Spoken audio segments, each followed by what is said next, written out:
Hello, hello. Good morning.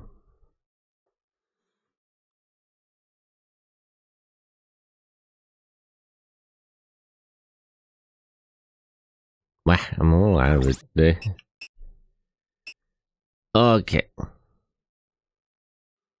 Good evening to you. Hello, Windbreaker. How are you? How's your day going?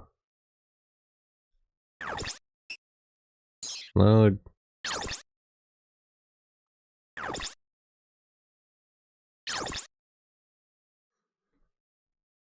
Okay, let me pull up the event script.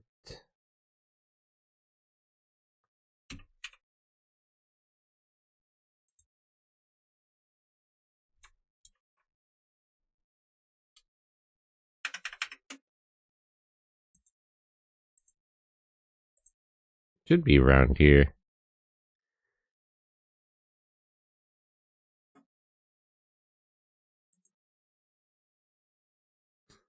But good morning.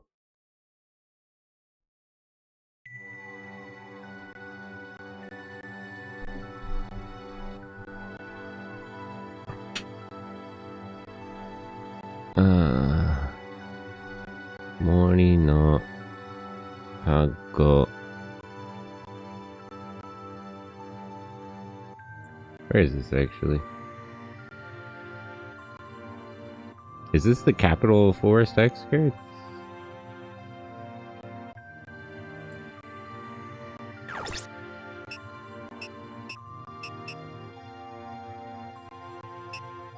Seal Shop Setup Network.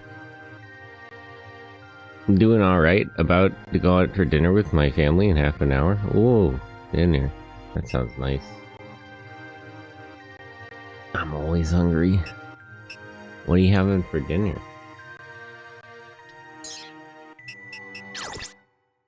Do they have anything new in the shop?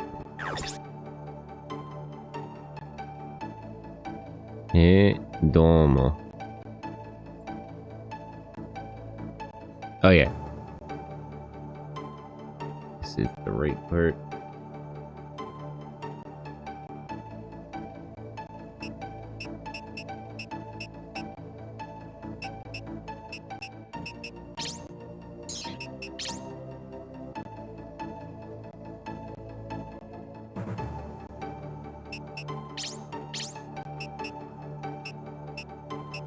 He should be selling...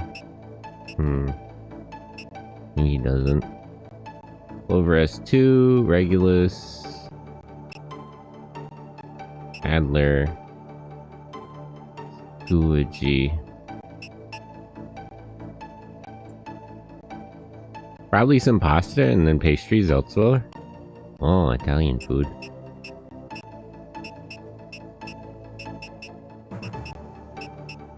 So these two are anti-air missiles, and then the rest are like everything missiles.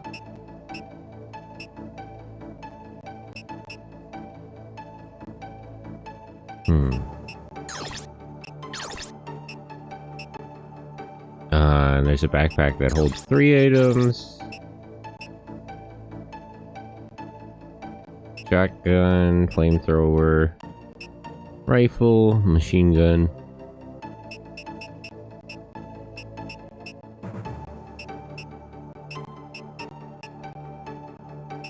Machine gun is the only one that can shoot at jets.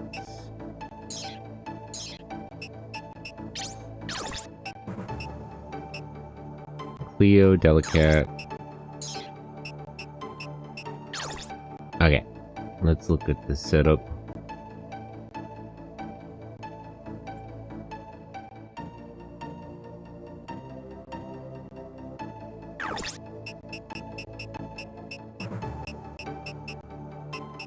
Oh, so Thomas, Rockwell, and Roswell and Rocky joined the team, huh? Where's the rest of... Where's everybody else, though? I'm still, like, 3 pilots short.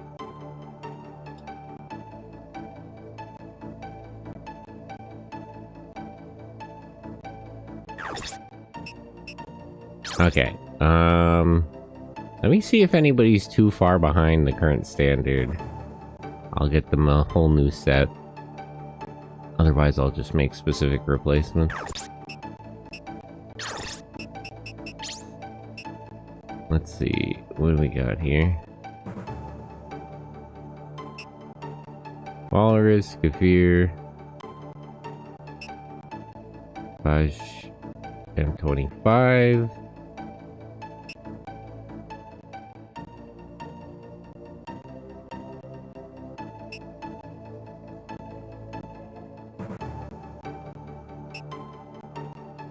So up 50 HP, mobility, movement up.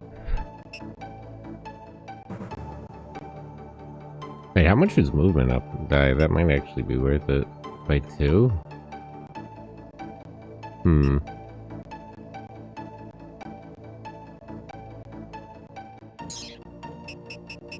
Let's just switch the weapons out, I think.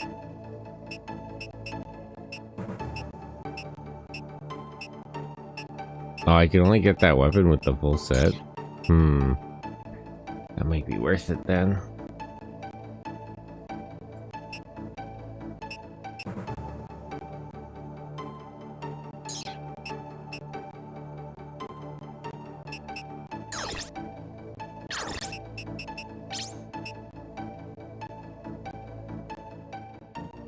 Yeah, this melee weapon apparently I can't buy individually.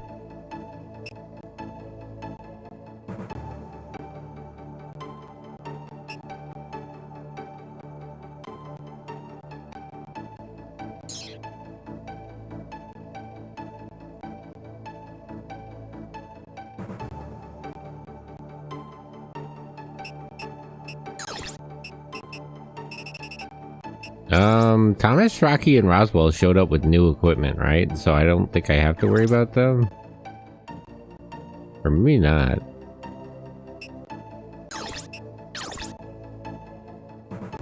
I don't know how the standard they were at before we like switched protagonists even measures up.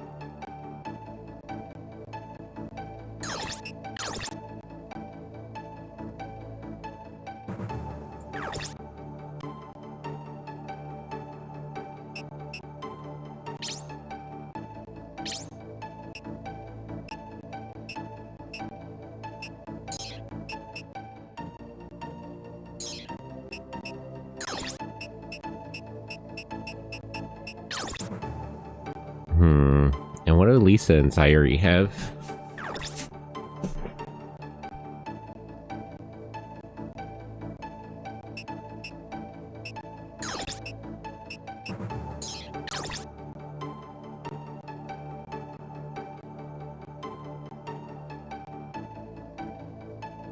I don't know, I feel like what he's selling is a bit expensive, but it's like not relatively that much of an upgrade for it. Let me at least get them new items, because I know they used them up.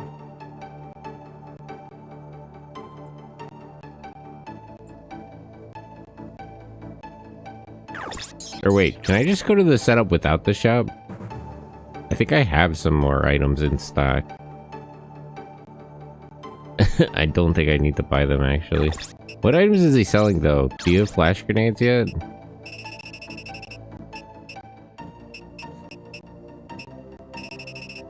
Did the OCU just stop using flash grenades after the Huffman complex?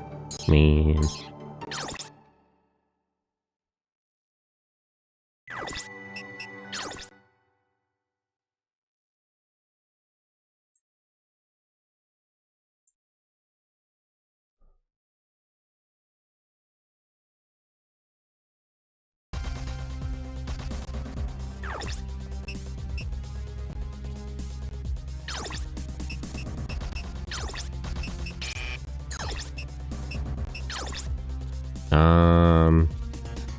Did any of these idiots have a backpack with items in it?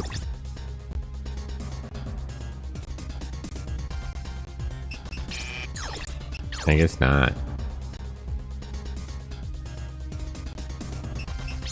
Oh, he did. He's got some ammo. Okay, I'll leave him with that.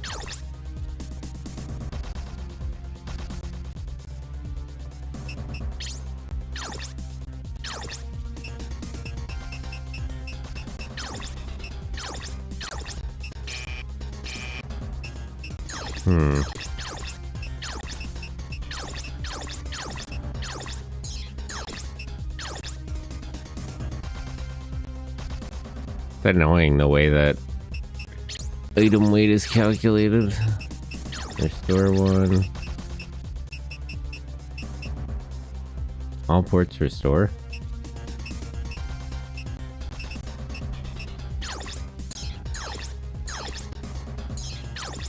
Okay.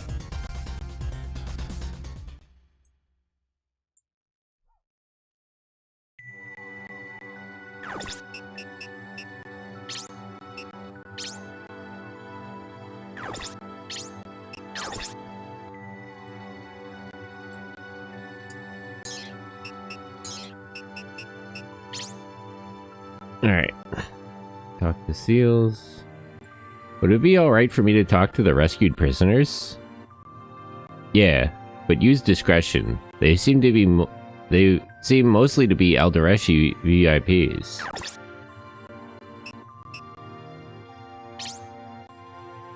The Prime Minister? Thanks so much for saving me. Mr. Prime Minister, I don't see General Guianda.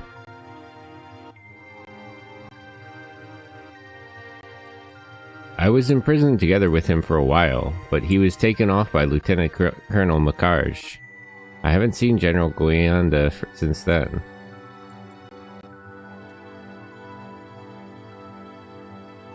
So desu ka?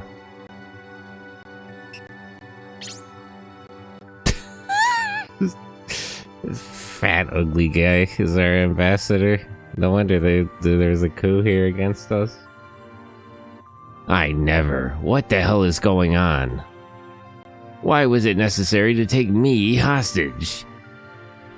And I never expected to be hauled off by a rescue operation like this. Call the operations commander. I wish to lodge a formal complaint. The commander is not here, Mr. Ambassador. Furthermore, you should remember that we are not out of Alderesh yet. Do you intend to threaten me? This is why I can't stand soldiers. That's crazy.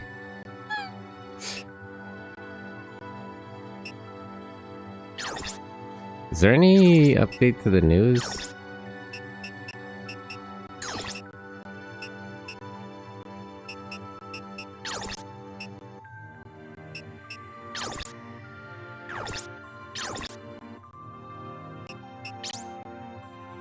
To hear the announcement, OCU prepares for negotiation with Alderesh Revolutionary Army. Griezmann, Foreign Minister of EC, said, I respect to OCU, which selected a peaceful solution.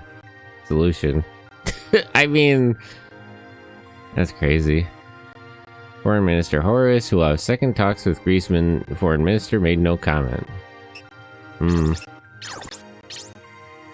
At present stage, OCU announced they are preparing a table of negotiations on independence of Aldaresh in requirements of liberating some hostages. The hostages we attacked the capital to release? Aldaresh Revolutionary Army announces that they will liberate some hostages when the OCU force withdraws completely from Aldareshi territory. Situation seems to be confused further. That's because the OCU won't acknowledge that it still has troops within their borders. While a rumor of management and aggravation of weapons manufacturing Vince USN of USN spreads, the company sold computer section to its subsidiary Vince Japan. Are they allowed to do that? I think USN and OCU still have high tension. By this, computer technology studied for USN Force is to be spread to OCU abundantly. All staff personnel of USN Force can't hide their stock equally.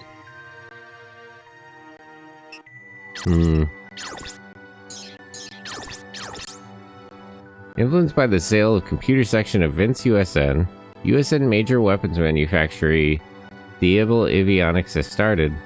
Sale negotiation of Wanzer section of Vince USN. Vince USN refuses this at present, but it seems a difficult choice for the company because this might be one of the solutions to escape financial difficulties. I don't understand why the USN would allow them to do this. Sorry, the Socialist Party disappeared.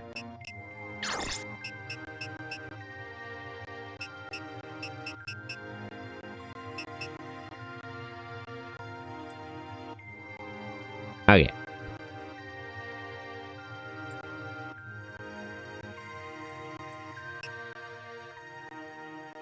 I don't know, I feel like my current equipment is more or less good enough. I struggled a bit in the last mission, but that was mostly dealing with NPCs. It wasn't really that I was having a problem. And it's not like I have a ton of money. I think I'll just hang in there. Should we go back to guarding the transport? Yes. Understood. Let's get back to it.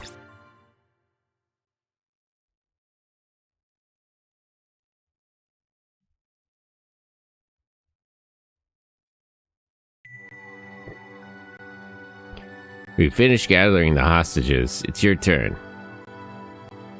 Before we go, may I ask the identity of these defenders of justice?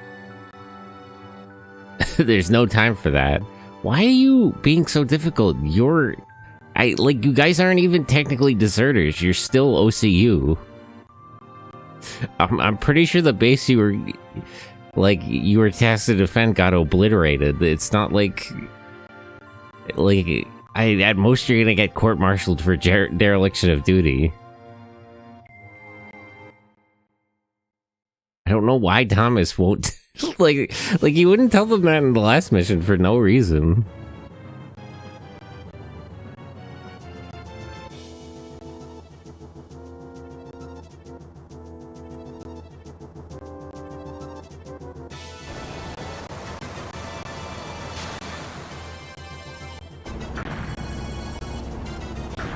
Ah, shit. It's a mobile weapon.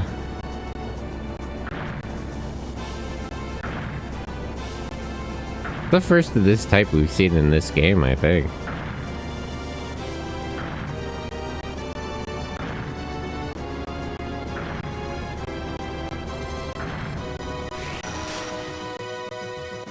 It's not a Clinton type, is it? Those were kind of... I think those also had 4 legs, but they were kind of like taller and more spider-like. Maybe it is.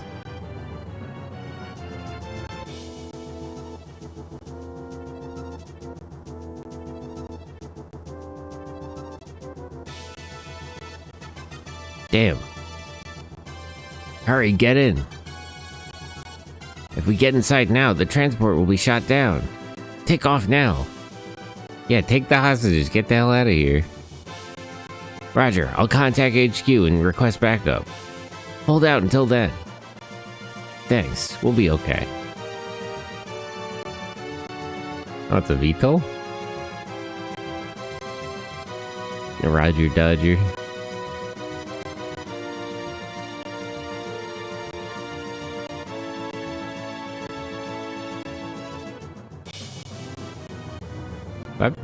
That aircraft must be massive if you consider the scale of Lancers. Will we be okay, Lisa? Of course we will be. Forget about them. The big one looks scary. Since we've been followed this far, we can't just retreat. We can just retreat. It's time to make a stand and fight, Missy. I don't intend to die right here.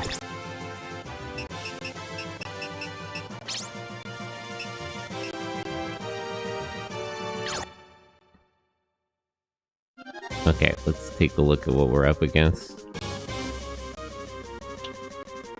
Is this a Clinton? OSV 08A. I guess it's not. It looks like a similar type, but it has a tank turret on top instead. Okay, so they have 2 armors, 1 mechanic. They each have a mechanic and a helicopter accompanying them. Okay, so they have 3 armors. They have 3 armors, 2 helicopters, 2 mechanics, 2 tanks up here, and 4 Wanzers. Doesn't seem terrible, but I don't know how good mobile armors are here. So this could be kind of dangerous. And we're backed up against a wall. I don't think we can move through all this swamp.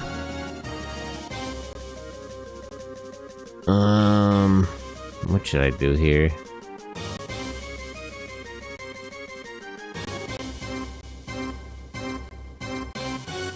Striker. Assault. Okay, so they don't have a gunner with the Wanzer unit. They'll have to come straight in. All their long range. Okay, I think we should just rush this group of enemies. Because they have 2 long-range units and the armor here. We send like all 7 people over there, I think we can take them. And these guys can't shoot us from range, they have to move closer.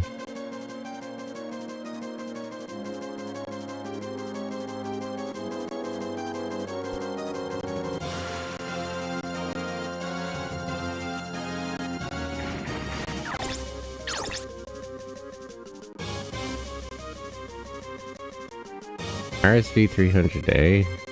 I don't know quite what type of vehicle this is. But considering it's piloted by gunners, it should be some sort of long range.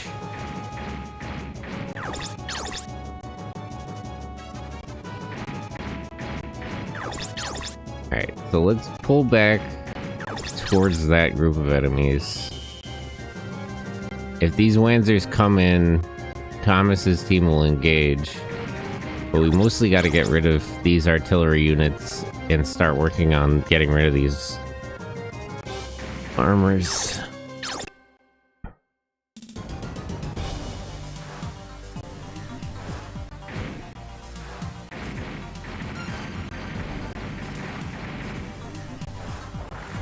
They're moving back, actually.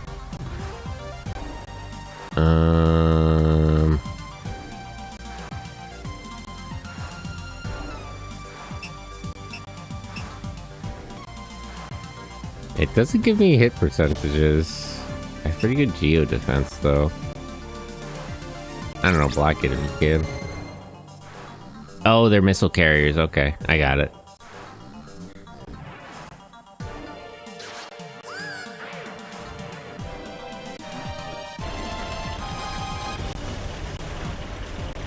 Lately, I've been reading more philosophy stuff from like Jacques Wezul, and it's Scorbina and stuff, and I've been thinking a lot about, like, technology and science fiction.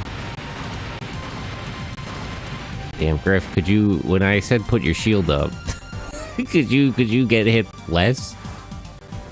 But, like...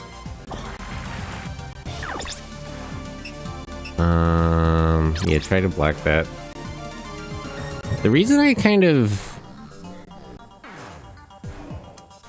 I feel like so much science fiction now is, like, overly dystopian. Or I don't know. Maybe I'm like biased or something, but that's the perception I get. Older sci-fi had, like, a lot of dystopian fiction. You know, like, concepts like cyberpunk and all those sorts of dystopias are actually pretty old. But it's like, the thing about, like, old sci-fi science fiction is that it was always... how do I put this? It's like anything was possible in older works of sci-fi. And sometimes that was actually bad.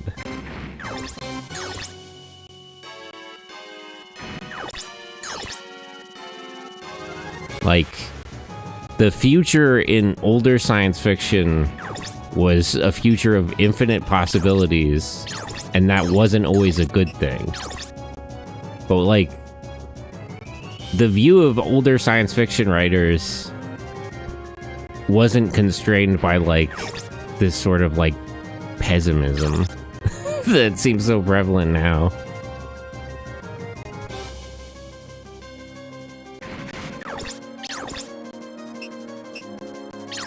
Wild. I'll just blast the mechanic.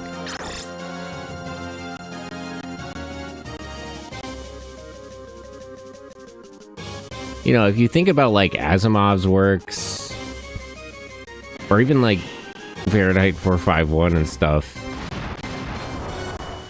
it was always a sense that, like scientific advancement and scientific and technological advancement would create a society where, like, anything could happen. And because of that, some of those things were bad, but they, like, weren't necessarily bad. The same with, like, A Brave New World. You know, like, they resulted in bad things, but that was sort of, like, people's fault and not, like, a necessity of the technology itself.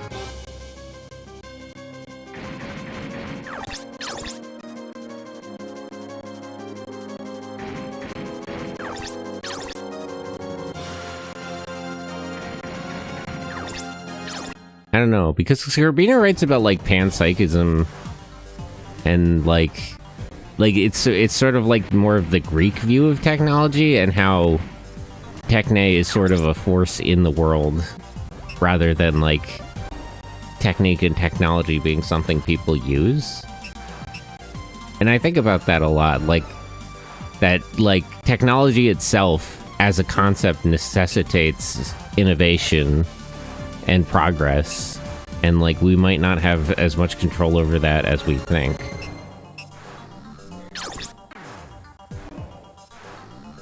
That's why I really don't like a lot of... I don't want to get too into, like, politics or anything, but I don't like a lot of recent developments in technology.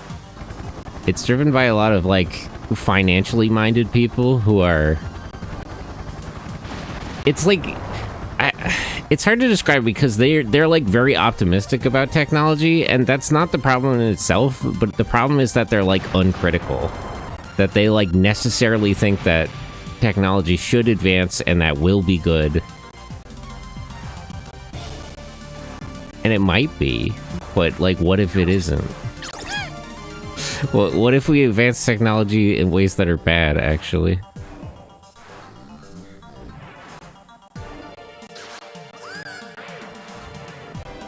I don't know. Stuff I think about a lot.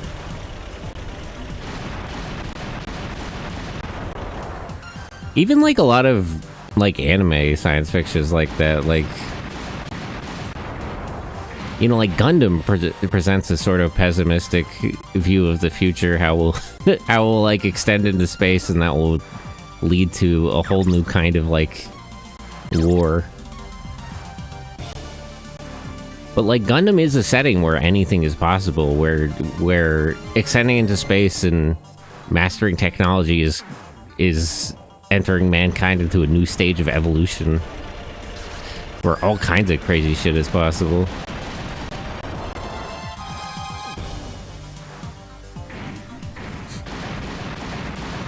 So, like, that's kind of what I'm thinking about. It's like, older science fiction works were optimistic about the possibility presented by the future and by development of technology.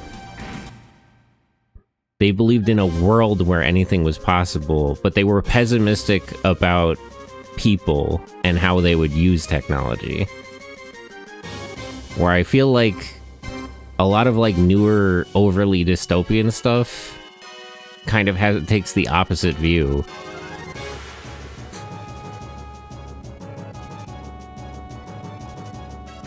Where it's like very optimistic about people, but it sort of necessitates that technology will develop in ways that's bad, and that will run into all these sorts of limits.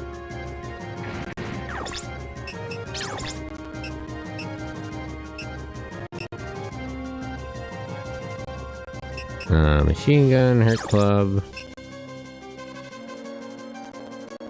Yeah, let's start breaking down these missile trucks.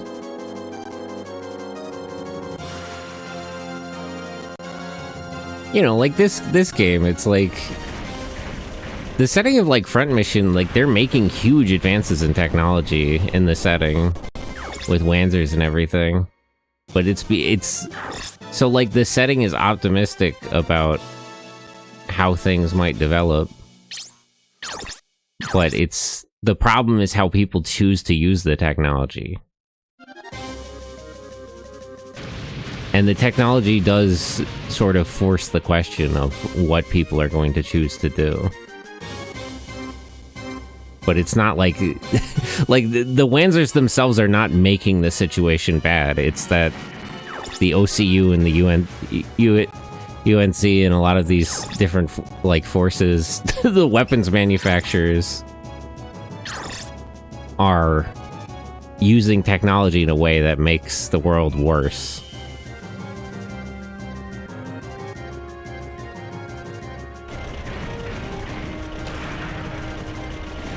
Have a good evening, Sentai users. I'm off dinner. Yeah, enjoy your pasta. I'm just sort of rambling. I'm rambling a lot. Jacques Yule has a lot of interesting ideas about, like, technique. And just the way that people interact with society.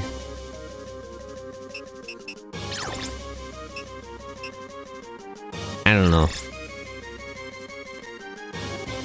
I might not have the head for philosophy too much, but I think about, like, there's a lot of, like, I feel like there's been a huge shift in the way that, I feel like science fiction and the way that people view science fiction and write it and interact with it is reflective of a huge shift in the way that people view the future and technology. Damn, this thing's durable. This might take a while.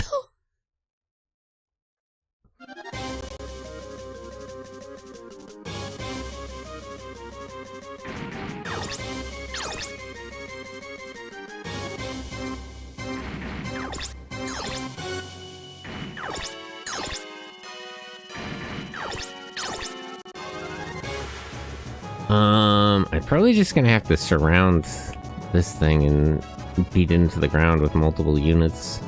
I gotta get rid of the helicopters and stuff around it first. I don't know what I'm gonna do with these two. Probably after I get rid of all these, I might go after that group of Lancers.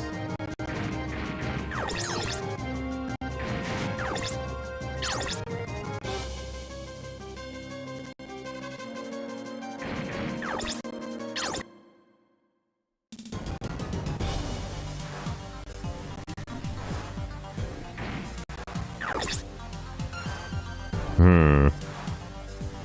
130 millimeters, jeez. That's a hell of a caliber to be shooting in. Yeah, try to block that.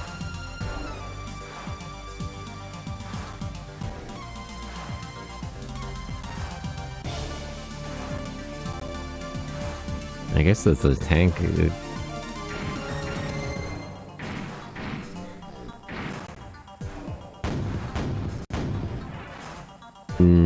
Chunky artillery fire.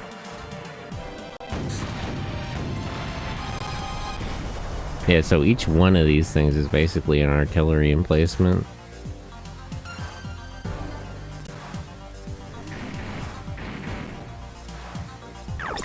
I kind of wish those things weren't retreating in that direction, because they're sort of, they're gonna end up consolidating their forces.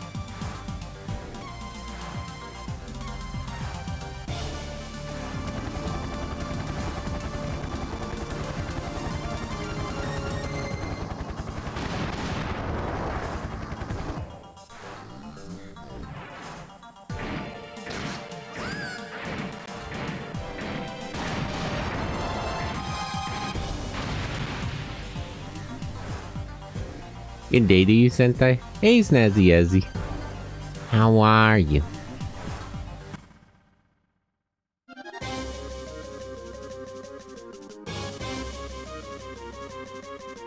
I still think it's funny the way that this game handles the lore compared to regarding the first game, where like the details of the Huffman conflict got out, but like the OCU just ignored it and kept lying regardless.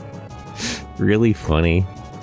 Hang in there best I can. Well, it do be that kind of time. It do be the way of the world.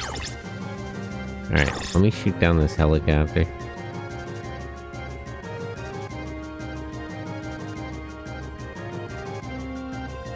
Like, it's sort of funny that, like, because that's like a plot point in the first game.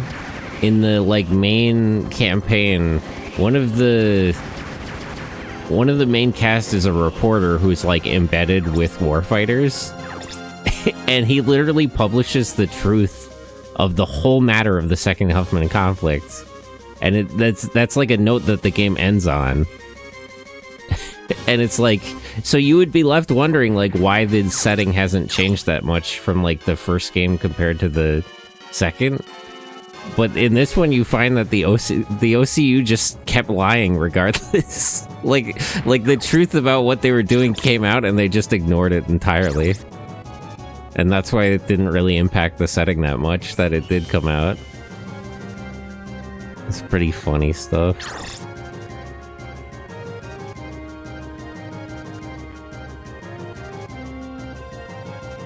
Bro published a book about what happened. Crazy.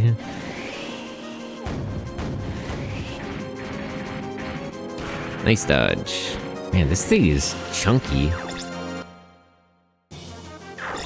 Oh hey, best position.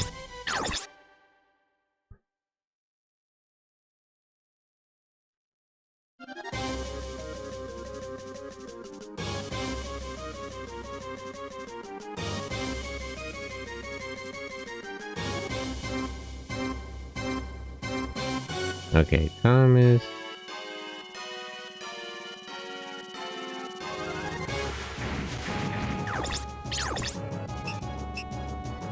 Hard blow, hurt club.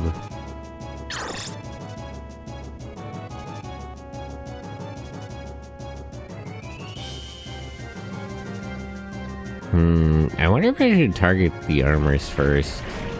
They're basically just like artillery emplacements. That evac guy said he would call in reinforcements, but I don't know if I can count on that. If anything, we're closer to the enemy, like, main encampment, so if anybody's gonna get reinforcements anytime soon, it's not gonna be us.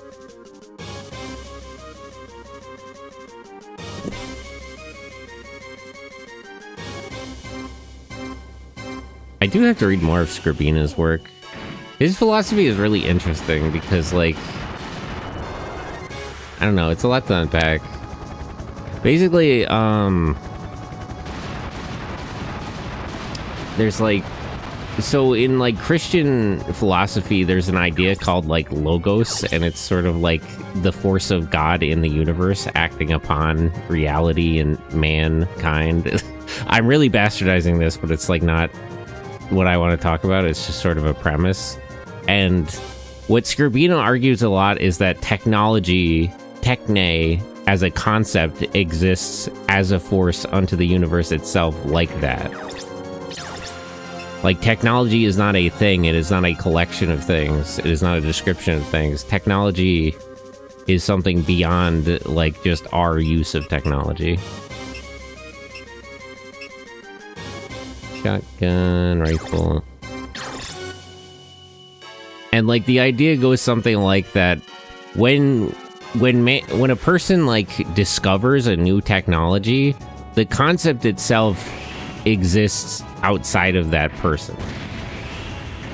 Like, it logically exists as a concept, whether or not they, you know, when you like make a washing machine, the idea of how a washing machine works before it is invented, because it is a logical concept.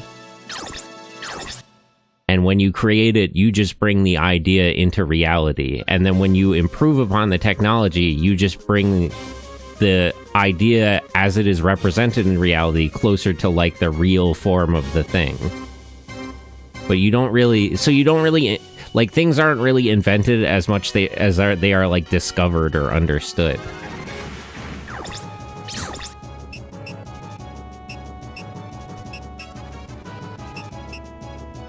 Which is, it's just a really interesting way to view the relationship between people and technology. And I think it's sort of a healthier way to view it, because it is worth considering in, like, economies of scale and complex societies. Technology is maybe not something we can control as much as we think we can. You know, when things are invented and they become part of society, they kind of just spiral off into their own.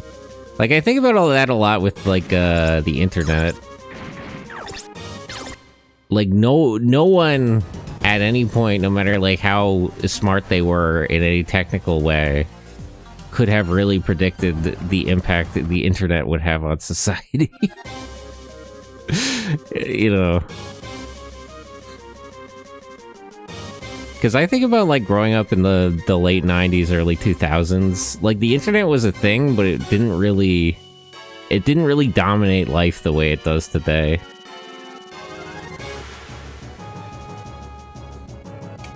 It was just it was more of a novel thing. But now it defines, like, all our social interactions and just stuff going on in the world. You know, enough time passed since the introduction of the internet and mass communication that it started to have, like, a real felt effect in the real world. And it's like, there's just, like, no way, even if you were, like, super smart and you invented all this sort of stuff and whatever, like, you couldn't have really predicted how it would work out. Which speaks to the idea that Scribina talks about in his books, because it's like, so, like, the internet and, like, social media, mass communication, like, all these technologies exist, like, outside of our control. We think we're putting them in the world and controlling them, but maybe we just don't have that much control of things that happen in the world.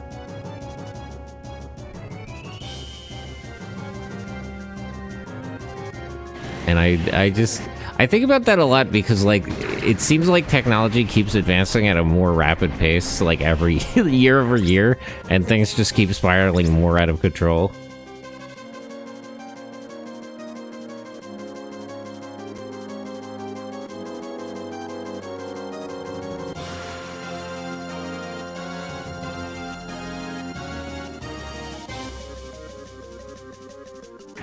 Like, maybe it's not a question of, like, regulation or how we interact with the things.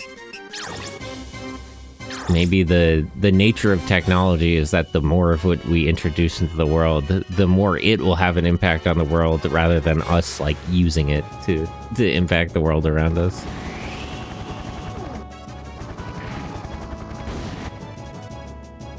And he missed. That was like a 55% chance. What the hell, man?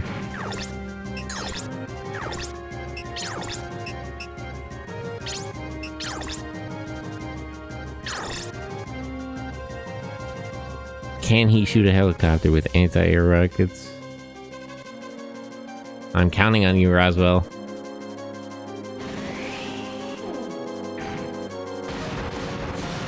I should have Lisa and Sayuri patch up, Griff's Kazumi.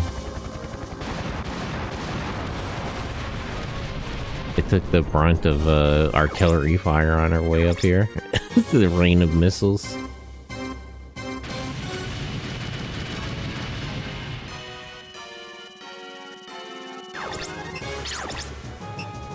But it is sort of interesting to try to separate it out, because, like,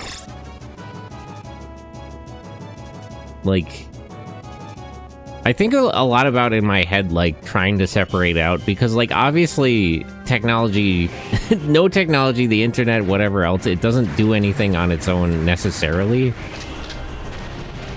But I just don't think people really understand, like, the consequences of their action.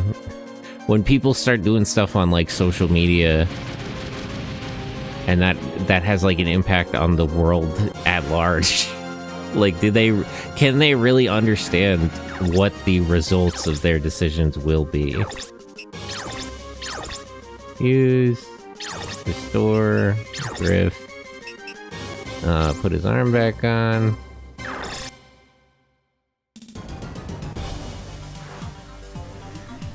Like, I think a lot about trying to separate out the impact of,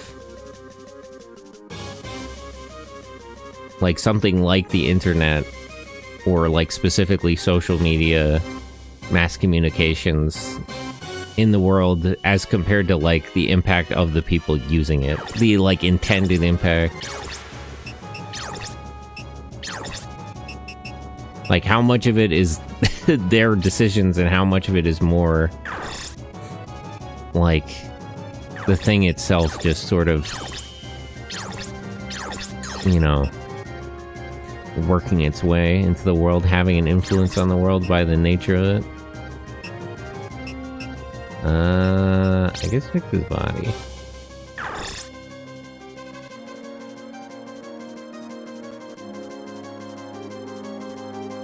A couple of people are a little bit up, but we're basically fine. Let's go backwards and then around this way. And we can jump these two all at once and get rid of this mechanic.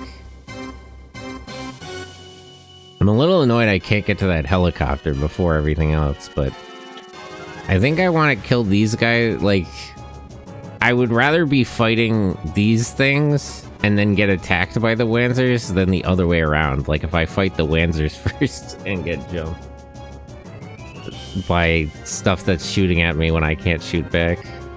But remember when no one could be bothered with the internet besides burning DVDs and music? I think about that a lot. Like, you know, people have that joke about, like, only 90s kids will get this. But, like, unironically, I do think there's a sense of, like, when I grew up, like, the internet, like, technology was a thing. Like, we had video games, we had the internet, we had cell phones, but, like, they didn't define our lives. It was like, there was, like, a much healthier balance between how the world was for the last, like, 100 years and all the new technologies that were being introduced. And now, like, you know, everyone is addicted to social media. Everyone spends all day on a computer at work. Technology was just a tool and a slight entertainment. I mean, like, you know, it was starting to sort of happen. Like, you know, like, the internet was starting to have an impact, but there is, like, nothing compared to the state things are at now, where it's like your whole life is your whole day is defined by, like, you being on, like, some website all day that you visit every single day. and you use that website to impact people like on the other side of the planet in real time. I don't know, a lot of people could care less. Like that was the thing, really. What I mean about like the balance between real life and technology, you didn't have to care. It was like it hadn't made itself felt to the extent that like you needed to care about it. Even if you're not like a technical person now and you don't really understand how computers work or whatever, like you need to care about what's going on the internet because it impacts your life whether you get it or you don't, or you care or you don't. You don't have a choice. Because, you know, things will happen because of reasons that that are beyond your control. Anonymity's thrown to the wind now? Yeah, I mean, there's sort of a... That's anonymity is like a complicated problem because, like... The more, like... websites like using them matter in your life, the more security you need, and security is like in school and stuff I studied a lot of like secure development for apps and programs. There's a complicated balance because like applications themselves sort of, it's weird, it's hard to explain. They like need to be unsecure to be secure. Like for you to use an application and have good security, you need to tell it stuff about yourself that like that you putting into a program like that is actually not good for your personal like information security. And you don't really feel that until there's some like data leak or something, but like, you know, like Facebook accounts can be secured because you like scan your driver's license and send it to Zuckerberg. So he knows who you are when you use your account. And then you set up two-factor by giving him your phone number and your email address. So in order to make your thing more secure, you give it all of your personal information.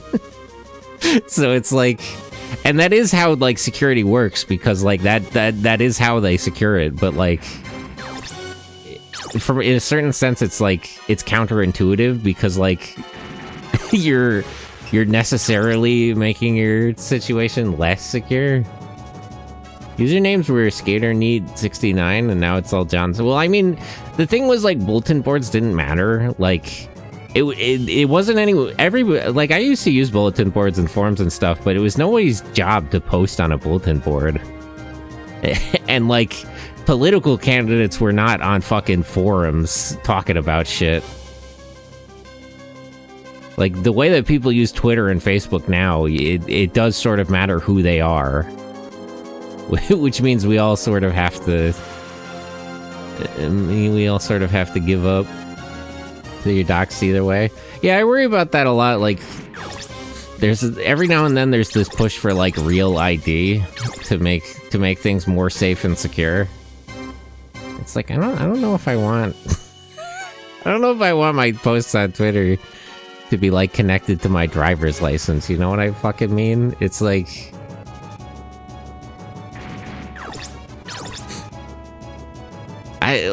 it's like there's like the argument is that if we do certain things, the system will work better, but the sort of conceit of it is that it's the basis of it is that the system won't like break down. So like giving real ID information to social media companies could help them like manage your security, but that's assuming they won't just leak your data by accident or because they get hacked or whatever. It's like, you know, if nothing goes wrong, this is the better way of doing things, but like things do go wrong, so then what? Except times when it does break down. Yeah, right. Like it's like, well, you know, like this is a better way of doing things as long as nothing bad happens and nobody abuses any of this and nobody steals it and they're not like selling it behind your back. If people were trustworthy and systems were reliable, this is what they're pushing for would be the better way to do things. But actually, I don't think it'll go that well. You know, call me a pessimist, but I'm a little worried that that's not maybe the best approach to things. I'll hit him with the Bone Buster. It's a prisoner's dilemma planet-wide. Yeah. That's always sort of the issue with, like, I don't know, like, moderation and administration. Like, when it comes to websites, is like, you know, everybody wants, even if they would they would say that they don't, everybody fundamentally wants websites to be administrated. But it's like, the problem is that you, like, can't trust the people who do it.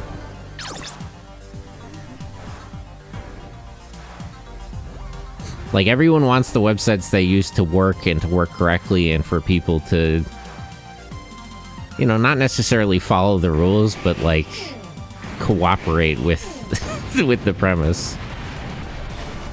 Damn, blasted my arm right off. But the problem is that, you know, look at a lot of these tech corporations and the people that run them and the details about them.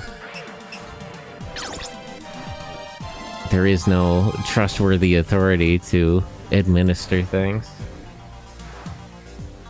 So then to bring in the excesses and the failures of of businesses that manages these services, we bring in the government to regulate them. But the government is also untrustworthy.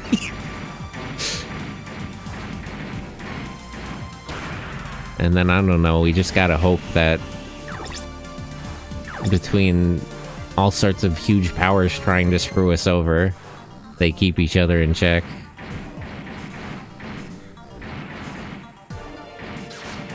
Man, it sure would be nice if that helicopter would, like, fly way too far forward.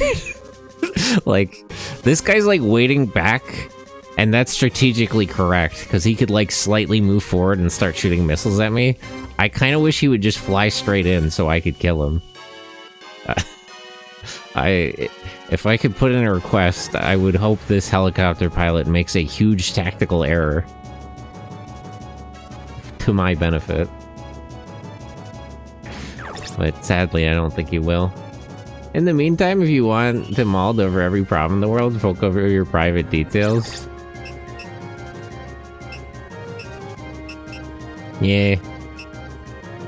It's like, I mean, there's like...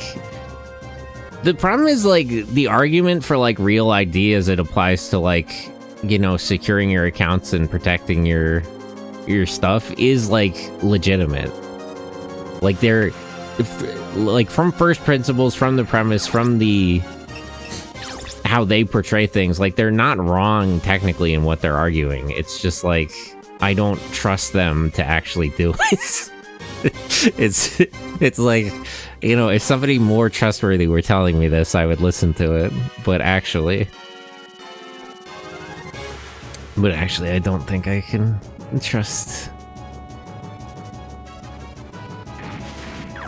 It's also the problem that, like, a lot of tech stuff today is managed by, like, government bureaucrats and, like, venture capital finance people.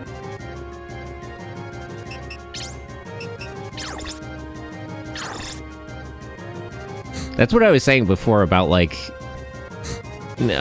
people who are, like, excited about the, like, technology progressing are, like, optimistic but uncritical. It's like, a lot of these people who are in positions to make decisions about different technology, like, they don't understand it. They're not the kind of people who would understand it. And their excitement, their optimism is based on the wrong things. Like, they think if this or that technology advances, it'll be good for business. And a lot of them, I'm not going to name names and get too much into it, but a lot of them are literally insane. And I don't mean, like, a conspiracy theory. I mean, like, if you look at interviews and stuff, a lot of them will talk about how they're basically transhumanists, and they think if certain technologies advance, they can cheat death and become immortal. And that's not true.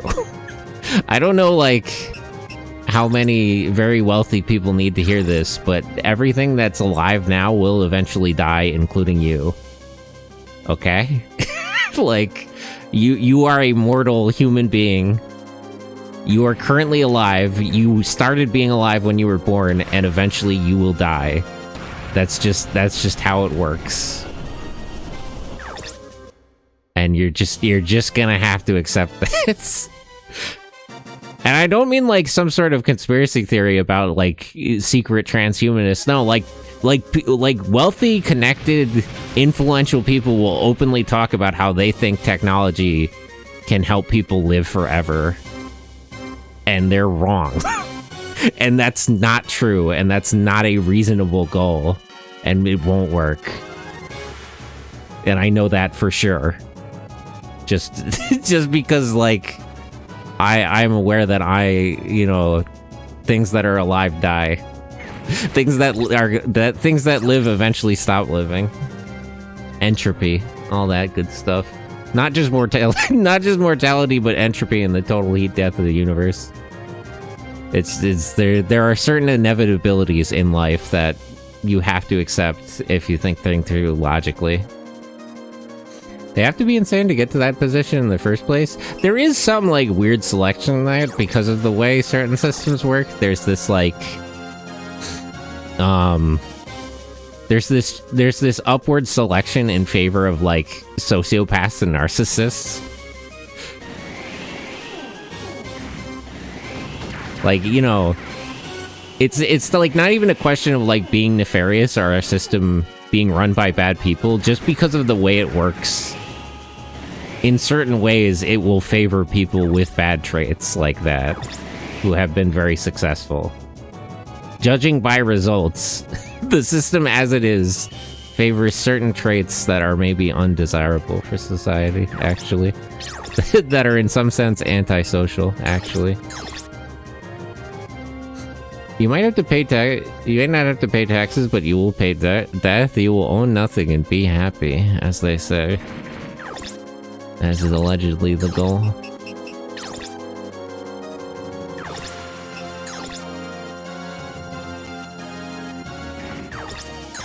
But yeah, the transhumanism stuff is so cancerous. And it's like literally that these people are like dumb and unwilling to like accept reality. Like there's like all these like venture capital people, you just need to like grab them by their shoulders and sit them down and explain to them like, you are currently alive.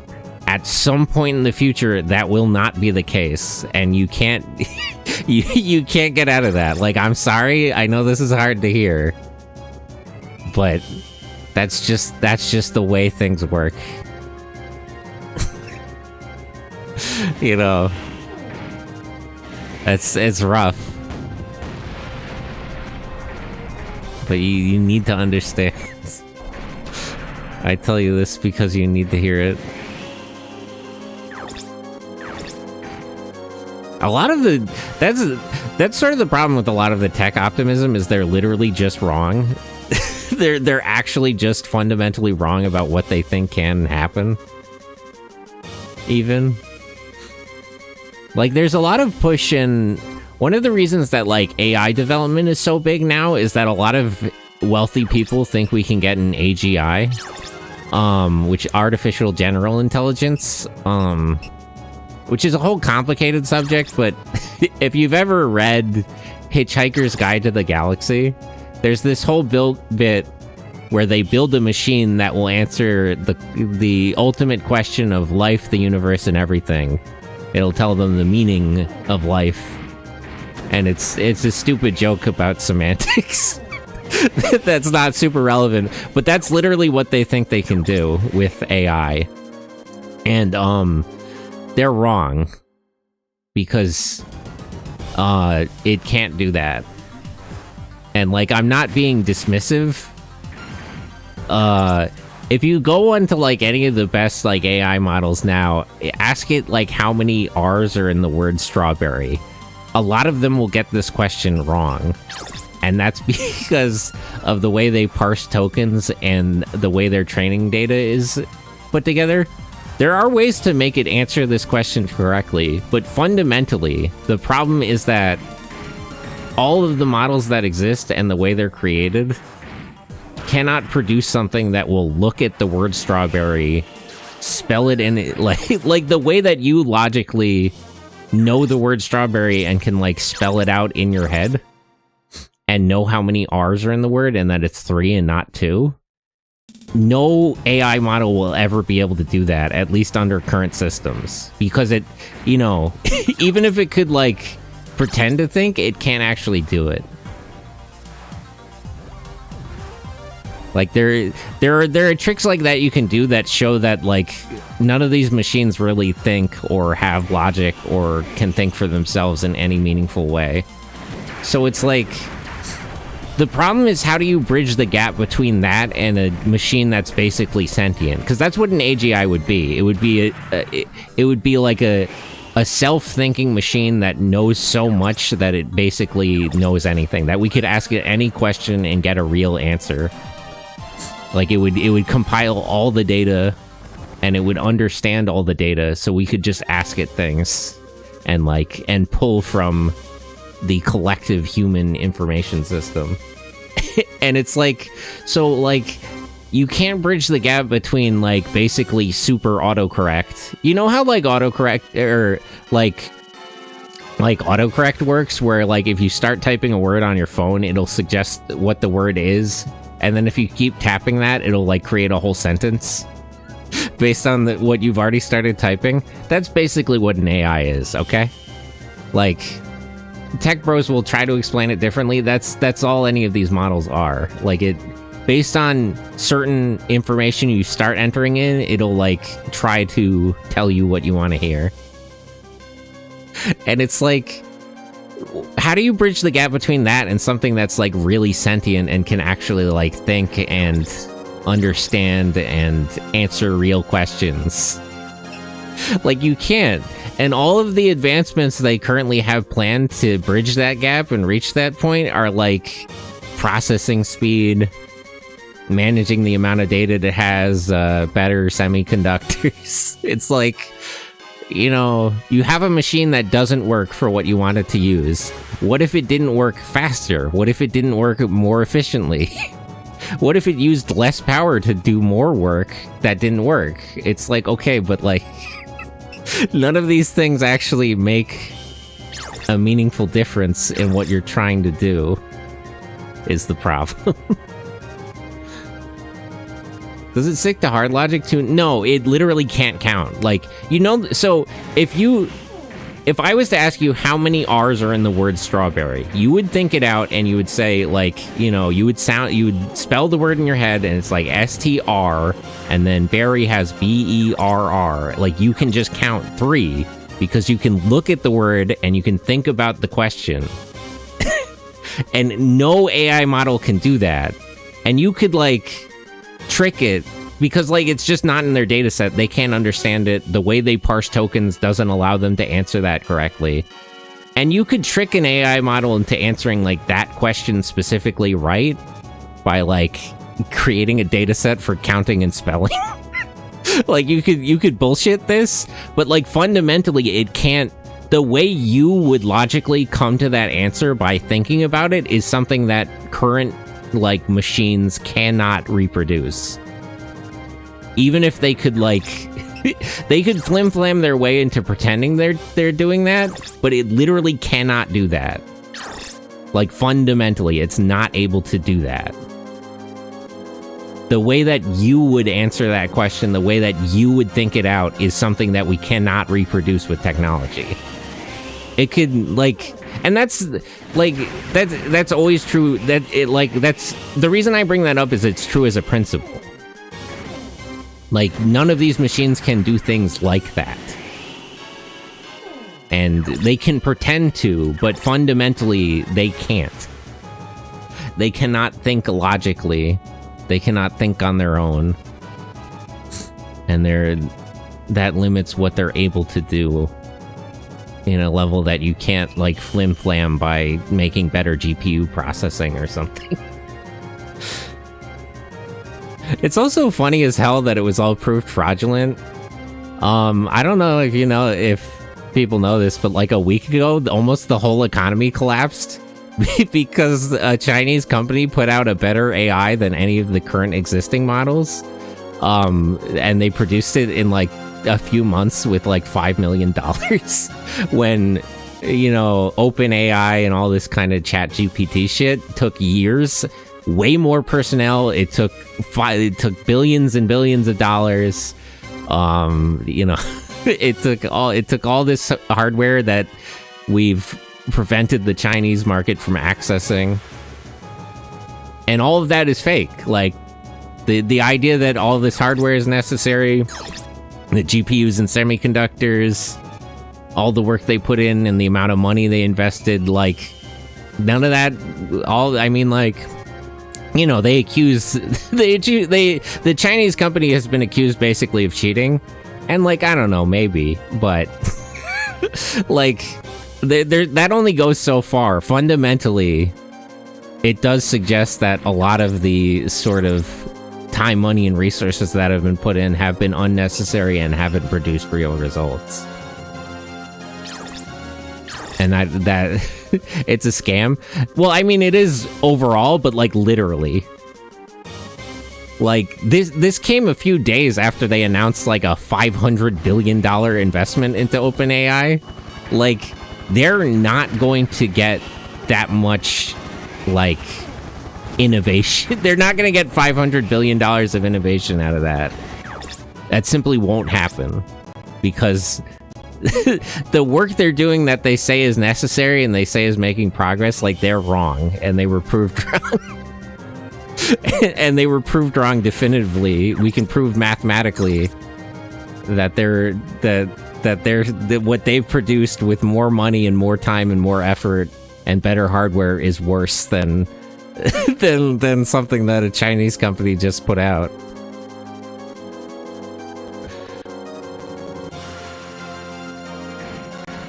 Which is really funny. Also, I didn't know China embraced open source technology. I mean, I guess I wouldn't expect them to, like, philosophically. I feel like the Chinese government would be against, like, free as in freedom and open source collaborative technology. But I suppose they just sort of adopted it as a practical measure. Is that out of character? You would think it was, but I think I'm looking at it the wrong way. I would think that, like, because of the way their government is, like, exclusive and inward-facing and selfish, you wouldn't expect them to do that. But, like, as a practical measure for developing technology and doing this kind of work, it does make sense. So maybe they thought it through and they were like, you know, we might not like sharing. We might not like sharing and giving things away for free, but this is a good way to develop things. Like, this is practical and efficient, so we're gonna go with it.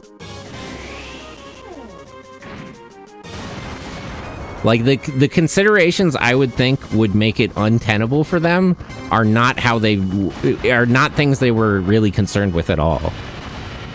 And it seems like they were just interested in getting results. They had a very pragmatic view of the issue. Which I'm surprised by, honestly. I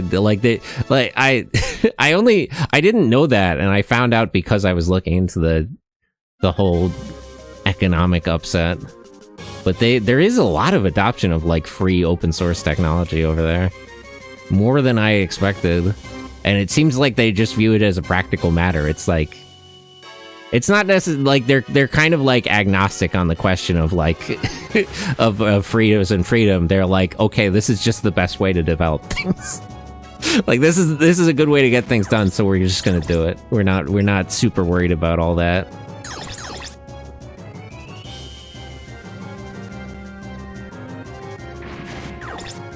And of course, some very stupid people. Some late night television programs run by comedians would suggest that innovation, the innovation talked about, is the product of not having human rights or labor protections. You know, for the record, I don't want to defend China's record on human rights and workers' rights. But if we're going to be comparing it to America, it is worth pointing out, like, Chinese people have paid maternity leave, they have free healthcare, they have, like, you know, in some ways, they do kind of do it better than America. I would say broadly they don't, but it's like, and if you consider some of the things, it's like six of one, half a dozen of the other, you know? It's like, if I was to say in a vacuum, does China do good on the question of like workers' rights? I would say no. If an American is saying that, I would have a different opinion, because then it's a comparison. Then we're stacking up America's track record on working rights and the current performance on that compared to them. And that's a much more favorable equation.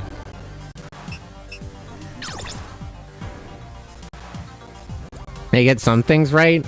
They just, it's not that they're doing a lot of things wrong, but in some areas they're not as bad as we are.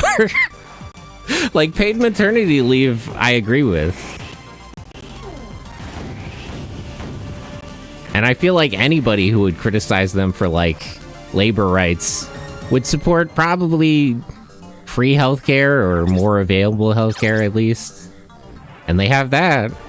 It's like, you know, it's not that I would defend them or like praise them. It's a glass houses situation. It's like there's a lot of valid criticism of them, but you know, when America starts saying it, I don't know. And also, I just reject the premise that like, you know, maybe that would explain why it's cheaper, but it's better. Like, compared to similar things, it performs better. It is a genuine innovation. It uses less power and less data to get better results. And I disagree with the premise that having less workers' rights or less human rights would result in innovation. I actually think the opposite. I think better workers' rights would result in more innovation. You're the last person I want to hear that. Yeah, it's like, if we were just talking, like in theory, if we were talking very broadly, I might agree that China has a very terrible human rights record and is not great for workers. Like that, like, yeah, of course that's true. But you know, if we're gonna be talking about that from America, I mean, in some ways America is worse. Maybe it comes all out in the wash, like, maybe at the end of the day America is better, but it's not so much better that that's like a fair critique on the face of it.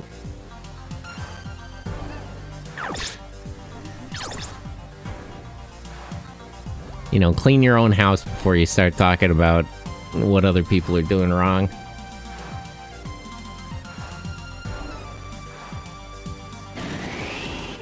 Also, it's just funny to see all these like tech stocks in free fall. Fucking Amazon is losing like all this money. Nvidia dropped like 25-30%. $2 trillion dropped right off the top of the stock market. That's so funny. Fuck those guys. We wouldn't have grifters if that were the golden rule. I mean, you know, grifters are fundamentally liars. Bitcoin took a shot in the mouth. Yeah, it's way down. Of course, you can't even get through to those people. Literally, things getting worse, they still think it's good. I remember seeing that like, the price of Bitcoin has like dropped under like 100K because it just took like a 10% hit over the last week or something. And literally, like, crypto people are online talking about, oh, this is the perfect time to buy in. It's like, okay, so there's no bad news. Okay, so no matter what happens, you won't admit that anything is going wrong. I see how it is. It's bull markets and bear markets all over again.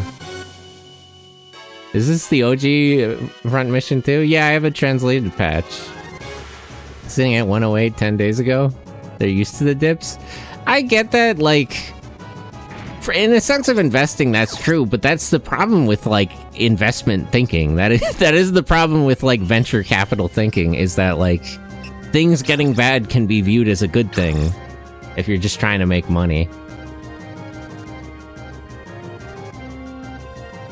It's like, I mean, isn't Bitcoin supposed to be a currency that you can use to buy things? I think random huge shifts in its value is actually a problem. You know, I'm not an economist, but I would think that makes it untenable to use as a currency, actually. Store of value. I mean, you'd think it would have to hold a relatively stable value. But, you know, no, what do I know? But yeah. But it's like, you know, that's another technology. It's like... I mean, I don't believe... There's a lot of the ideas about, like, what that's even supposed to be that I don't accept in the first place, but, like, regardless of that, putting that aside for a minute, I do kind of... If you read Scribina's work, there's a lot of interesting ideas about, like, how technology is a force unto itself that impacts the world beyond, like... Beyond the concept of, like, the effect that we use it to have on the world. It's sort of reversed. Technology is sort of a concept outside of things and people. Technology uses us and the ways we have materialized its ideas in the world to have an impact on the world beyond what we intend. If you bought like 15k Bitcoin, you're fine right now. I mean, if you had the money to buy that, I'm sure you're fine. If you have that kind of fucking money, you don't really have to worry that much about what the economy is doing. It's sort of a hobby at that point to even think about it. It's like, yeah, that I would agree. Those people are probably fine in so many ways. She can't move. Panicked. Well, you're panicked and surrounded. Do you mind if I just fire a missile in your general direction? Would it be a problem if I was just to, you know, bomb your general area?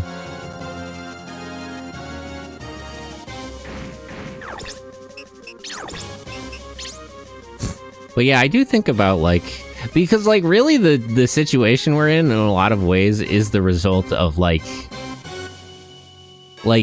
the internet as a concept becoming, like, real in the world. Which it wasn't quite in the 80s and 90s and early 2000s, but, like, in the mid-2000s, the influence that technology had on real life just became very realized, and it has become larger and larger ever since. And nobody in the 80s, nobody working on this could have ever really imagined. I would not accept, you know, any claims from them that they could have really, like, expected how things would work out. It didn't consume your whole life, but, you know, now it consumes the whole world.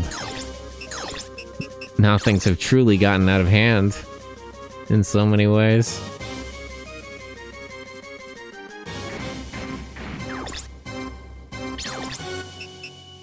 I might be struggling through a fight with these Lancers at the end of the day. Yeah, let me finish off this thing, actually, before I fight them. I'm sorry to Cordy, but she's just gonna have to distract them for a second.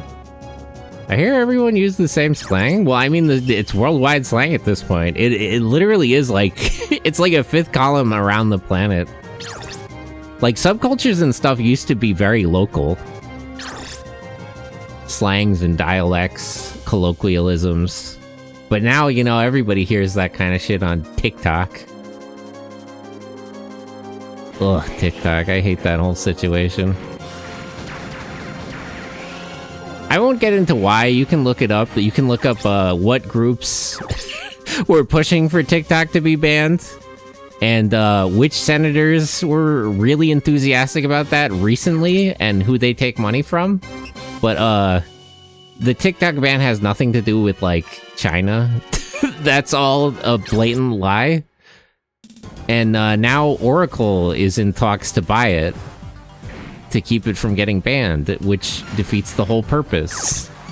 Because Oracle will just simply, you know, they'll just simply enact everything that the US government has Facebook and Twitter and other such sites do. So then there's no difference.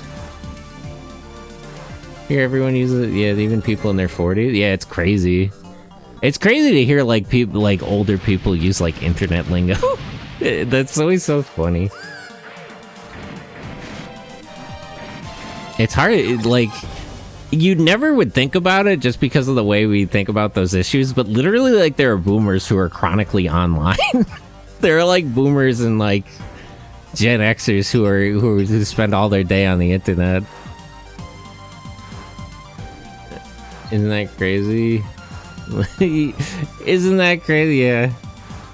Doesn't have to be hip and young. Well, that's the thing. It's like the sort of hip lingo, it used to be more self-conscious, but people do that without even thinking about it now, because that's literally just how they talk.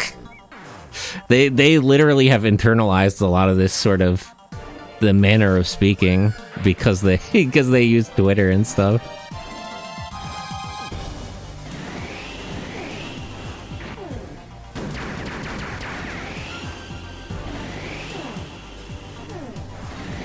We're just memeing through conversations.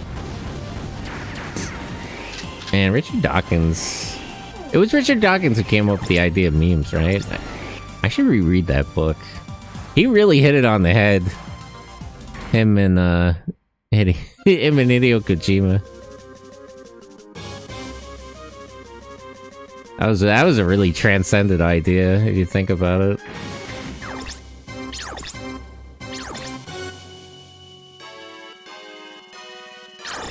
Okay, let me kill this thing first.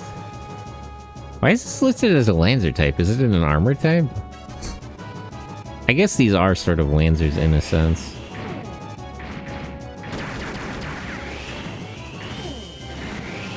Why did it fire the cannon at this range? Okay, never mind. I was gonna say the machine gun would make more sense, but apparently I'm wrong. Skibbity Riz, Ohio, blah blah meme. World structure isn't a meme. Yeah, people literally talk like that. That's the craziest thing. Like, people will do the brain rot on purpose, but it belies the fact that, like, people literally do that. Like, people will literally do that unintentionally because they just do it so much. Which is how dialects are, like, even a thing. Like, even like the Kansai Ben in Japan, that used to be like, people would kind of used to do a lot of those things like intentionally. Like it was a manner of speaking. But now it's just sort of it's become so ingrained that they just do it without even thinking of it. These are anti-air only, right?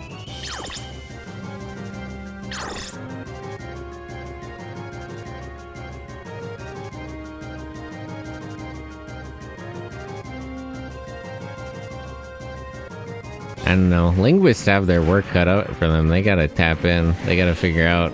They gotta figure out what the hell's going on. Because it's gonna get way out of hand.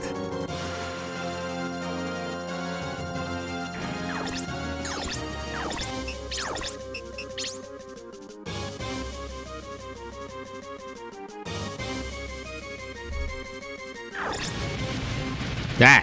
Why did Lisa blow herself up? I don't understand, like, the range of that.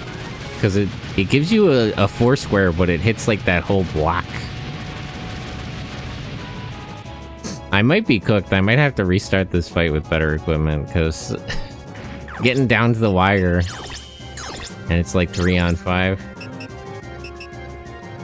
They gotta tap into this worldwide crash out of epic proportions before it triggers the end of the world.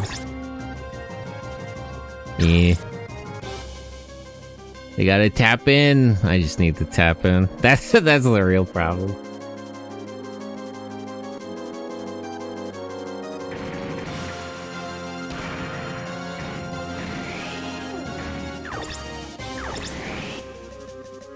But yeah, that's something I think about a lot with, like, philosophy around technology and, like, old science fiction compared to newer science fiction.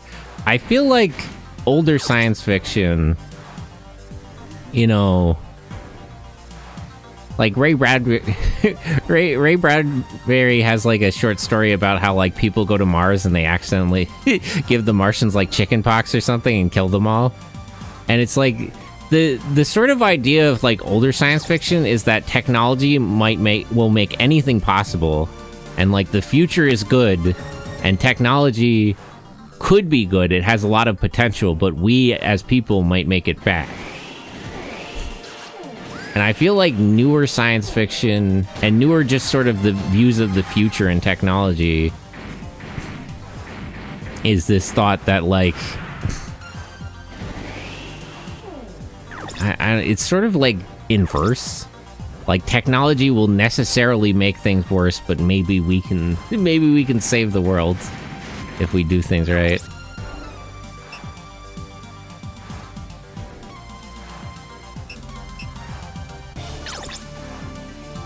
Science and technology are like more of a known quantity in the way that people think about things, and that's reflected in our fiction.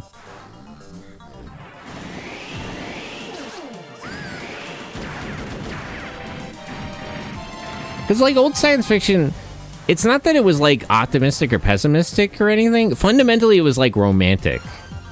Science and technology were an adventure, and I mean like romantic in the like philosophical sense, I guess. Like not as in like rom-coms, but in the way that an adventure is romantic.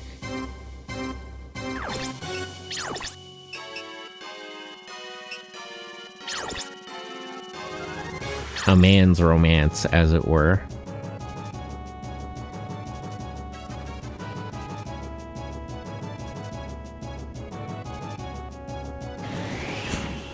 Like, anything is possible, and maybe that will be bad. And maybe that will be bad, but it could be good, and we have to fight for that to be good. And it's like, I feel like newer, overly dystopian science fiction sort of... Why is this guy? I didn't know this guy had a name. I feel kind of bad. Shit, my power unit exploded. Is it over? Damn, I didn't know that was like a named character. I'm sorry, man.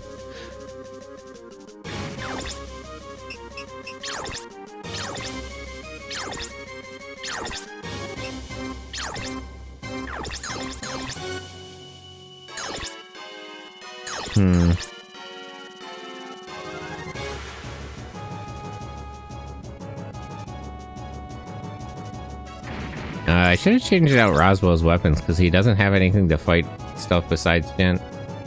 Sup, cutie robot? But Deadfire, you're cute. Entertainment has been on a decline thanks to new writers. I think that's true to an extent, but it's more of like a new perspective. You know, I would like I'm thinking about, when I talk about old science fiction, I'm talking about stuff like Buck Rogers, you know? Like, where he's like, you know, he's going to the moon and Mars and all across the galaxy and having like wacky space adventures with laser beams and stuff and rocket ships. And it's like technology has infinite potential, but that could be good or bad because people are bad, but there are good people who might fix that. You know, compared to like your average gritty, like dystopian science fiction, like cyberpunk thing now, where it's like technology will make things worse because people are bad, but you know, maybe we can cope and seethe and, you know, arrest the problems. Can't be goofy fun. Well, it was more fun, which was nice, but it was also just more like, it was more romantic. It was a belief in heroes and the potential of the future. That if we dream and if we go about it right, the future could be amazing. But it was fun. It was a future where anything could happen.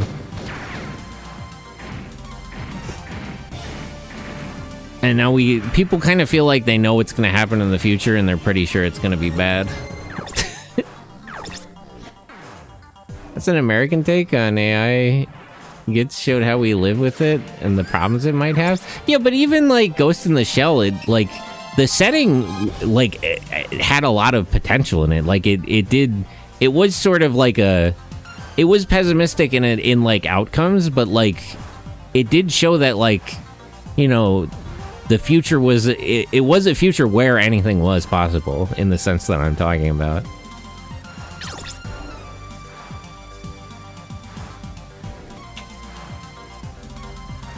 You know, like a lot of those stories were bad if you think about like a lot of the Isaac Asimov stuff and like 1984, Fahrenheit 451, but like they were just sort of it was an idea of like technology, like who knows what could happen if technology advances, who knows what that'll look like and what that'll result in. Now it feels like a lot of people, and by extension a lot of like writers and artists, feel like they know what's going to happen in the future. And it's just a question of how we deal with it.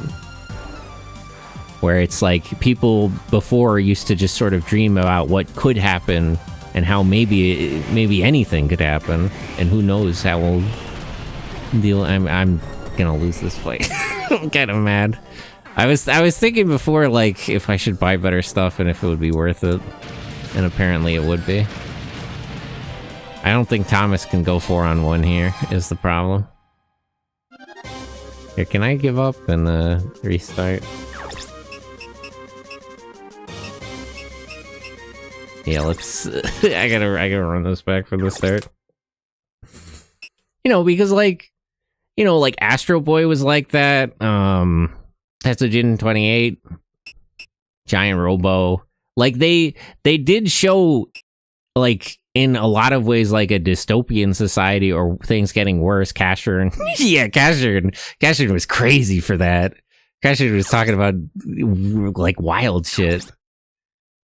But it was, like, fundamentally, yeah, Mega Man, it was, like, you know, things got bad because it was a story. There were conflicts, there were problems, there were evil people. But it fundamentally had a view of the future that was not necessarily optimistic, but was romantic, that believed in possibilities, that believed in technology for its potential, and not like that it would necessarily have this impact or that impact. And, you know, like, most of those stories are like a struggle against technology. Like, Mega Man fights other robots. Tetsujin 28, like, he's using a robot to fight robots. And the same with Red Baron and Giant Robo. Tetsujin 28 is a really interesting work philosophically. Along with, like, Astro Boy. Astro Boy and Mega Man are too, because it is sort of the conflict of, like... bad people create machines that are bad, like machines because there are evil people, machines breed evil into the world, like they have an outside reach of like the problems of them. But you know, maybe there are good people who work together with machines to maybe achieve more and win.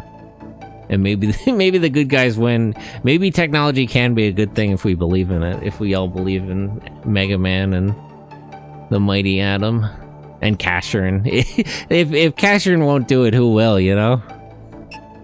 Cashern is so funny. Cashern is such a wild story because Tatsunoko was making Gatchaman, of course. So Cashern was I'm sure I've told this on stream before, but I just like this story. Cashern was originally intended to replace Gatchaman, and that's why he's a sci-fi ninja like they were.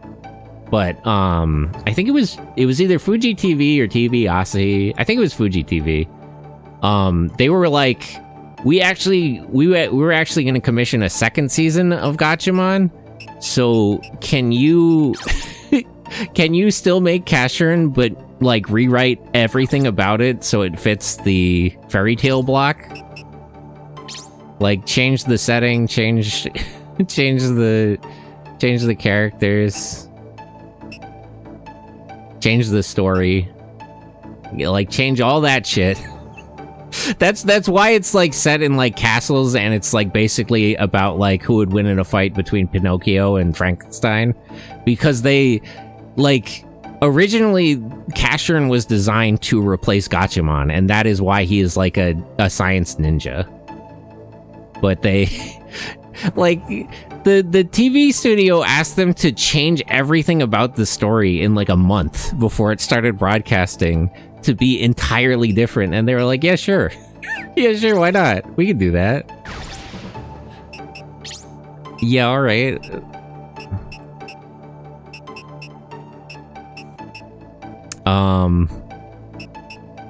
They also... I always wonder if they intended it to be like that, but they eventually leaned into the idea that Casshern was like Jesus Christ.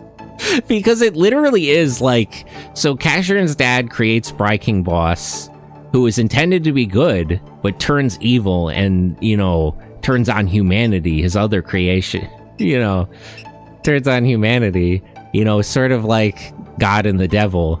So, you know, Casshern's dad takes his son, and he dies and is reborn. He sacrifices himself to save humanity from all the things they've done wrong. And, like, I don't think that was intentional at first, but then Casshern goes to Mexico and he's crucified. It's like, so, like, at some point they realized and they just lent it. They just started leaning in. At some point they were like, okay, I think I've heard a story like this before. Actually, I think I know this one. Hold on, let me put that in the other hand. He what? Yeah, go watch Casshern, the original show, that happens. Like, I don't know how else to explain it. Like, he goes to basically Mexico, and, you know, regular Casshern things happen, and he's put up on a cross. Like, I don't know how else you would explain that. You know, what else would one say? They did what? Well, I mean, like, it literally is, like, if you consider the broad story, it's almost literally the Gospels. They just had one laying down. Listen, like, that's just a trope.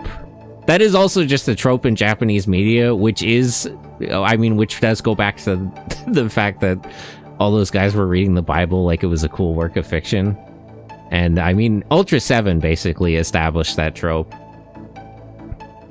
But it's like, if you think about, like, Casshern's story broadly, there are a lot of parallels between it and the Bible. In a lot of, like, surprising ways. And I don't think Tatsunoko intended to do that, but at some point during writing the show, it's obvious they realized that. And they really lent in. I think I lent that a lot, too, with, like, Casshern Sins and how crazy that is. But yeah. Casshern's, like, the pre-production stuff in Casshern is so fucking crazy.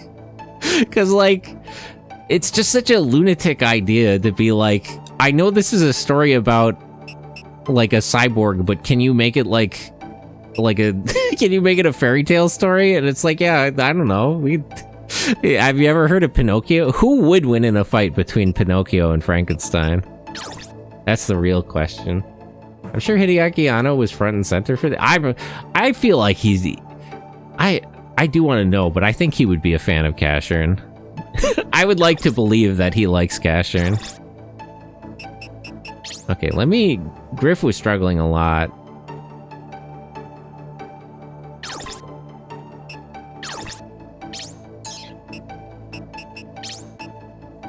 And also... Cordy and Roswell. Those are the ones who are struggling the most here. I don't know. I wonder... I would kill... Hideaki Anno, if you're listening, my life for Shin Casshern. I beg you. Remake the 2004 movie, have Studio Kahara. It would be everything to me. He worked on some Godzilla and Ultraman stuff. I mean, he's a big fucking nerd. He likes Ultraman, Godzilla, Kamen Rider. I mean, he worked on, you know, he did Shin Godzilla and Shin Ultraman recently. He did an Ultraman spoof before, which is really good. Which I would recommend to anyone. That whole bit is so funny. I love that short. Okay. And where is Roswell? And then I'll fix their stuff. I'll sell the extras. I'll buy some new, like weapons and items. I'm a little annoyed that, like, the problem with carrying items is that you don't have enough, like, weight and power differential to carry a lot of items because of the way they're weighed here. But the best way to get better power differential is to have a backpack that doesn't carry any items. I don't know. That's another one I don't know about. But I would like to think that Hideaki Anno would like Casherin, and I would do anything if he would do Shin Casherin. It would hit so different. People don't even know. People don't know because they haven't watched that 2004 movie 3 times like I have. People are not ready. I would do anything. My guy, I'm begging you. Okay, let me sell some stuff.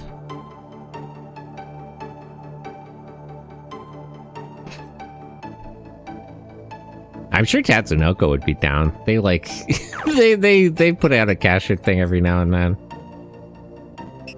Wait, can I not sell things? Wait, shit. I might do. I probably won't save then, because I might have to make do with what I have. Parts, compute. Okay, no, I can buy and sell. So, let's sell off all these extras.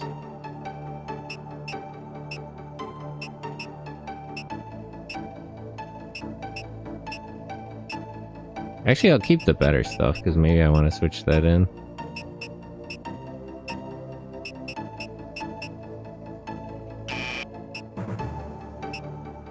Figure, Zora.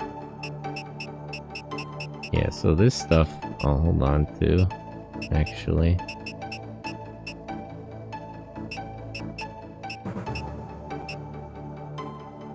I'll just sell everything. Clear out anything I'm not currently using. That is always the problem with Anno.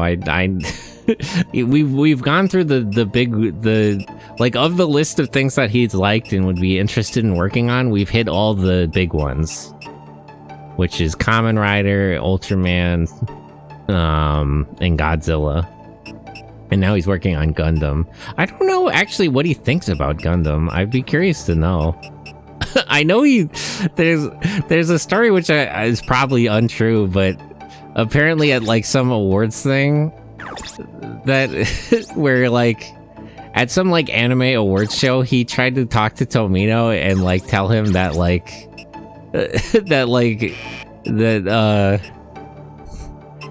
that thank him for his influence on him making Evangelion, and Tomino allegedly said to him, "Don't you dare blame this on me." Which is probably not true, but is kind of something Tomino would say. I love Tomino so much. Oh my god, that guy's so funny.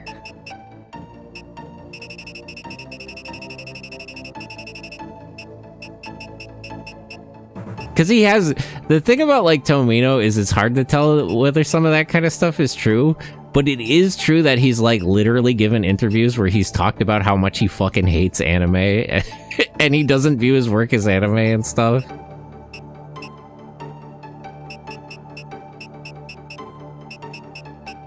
Like, you have to, like, track down some of those magazine interviews, but literally he says stuff like, of course what I do isn't anime because it's good, is basically what he says. Oh my god, I love him. He's such a crazy guy. He's from a different area. No, he was like... it's a whole thing to unpack, but it had a lot to do with his theories on, like, writing and stories and character development, and how he hated Bandai, and he hated Bandai executives, and how he kept trying to write good stories, and they would just annoy him to sell toys, and he violently hated them.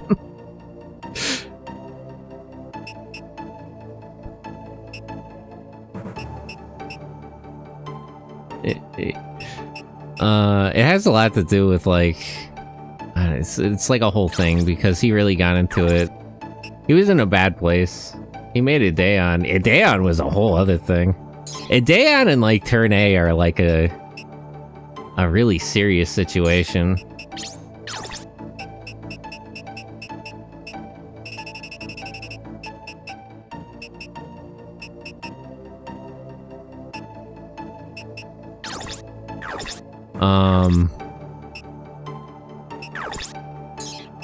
Let me buy some backpacks. I haven't watched it, but I know. It's a good one. I should put it in the watch along at some point. Maybe I should...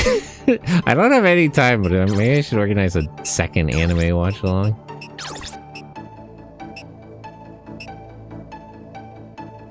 Okay, let me go to setup and fill in the gaps a little bit.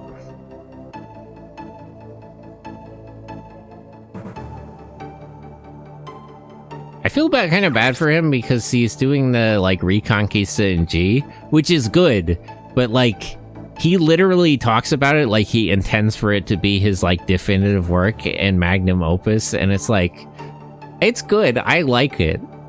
You know, I'm not knocking it, man, but like you can't like you can't compete with Turn A Gundam. I'm sorry, but like I don't know if you're really gonna be hitting anything harder than that.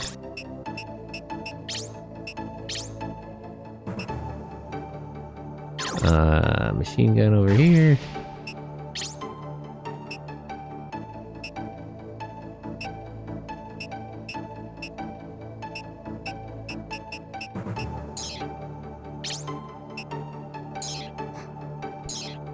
Let me actually go through the stuff I have.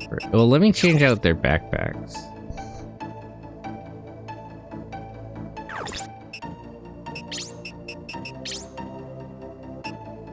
Oh no, they have good ones. So let me, for the people who I didn't give whole new mechs to.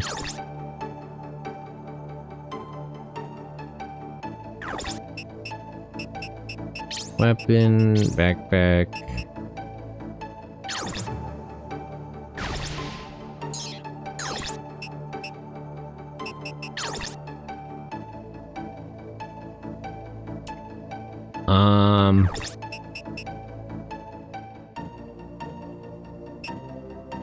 But yeah, I mean, like Gundam itself is sort of the sort of story I'm talking about, because it is very romantic about like, you know, mankind venturing into space and constructing new societies. And it's pessimistic in the sense that that'll lead to like war and everything, but there is sort of a fundamental... Oh, let me clock his computer up.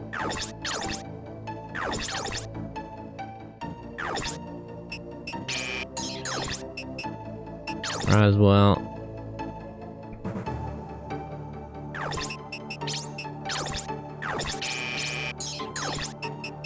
And Cordy.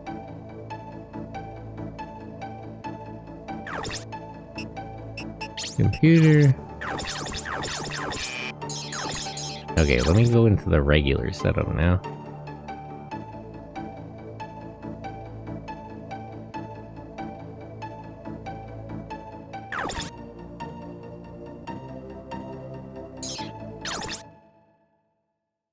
Let's use what we have before we buy more stuff.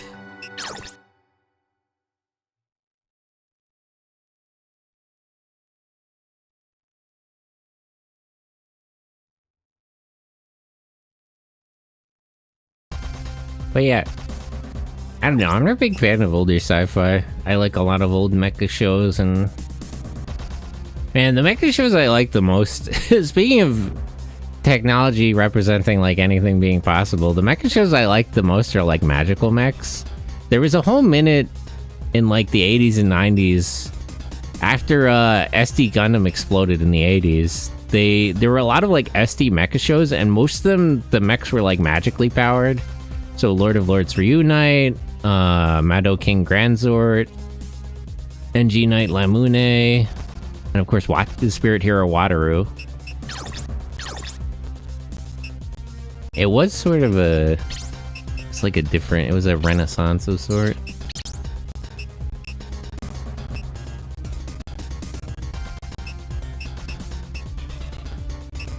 don't know if I want to slap this on there.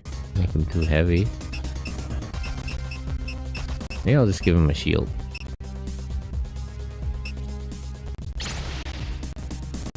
Sky mech.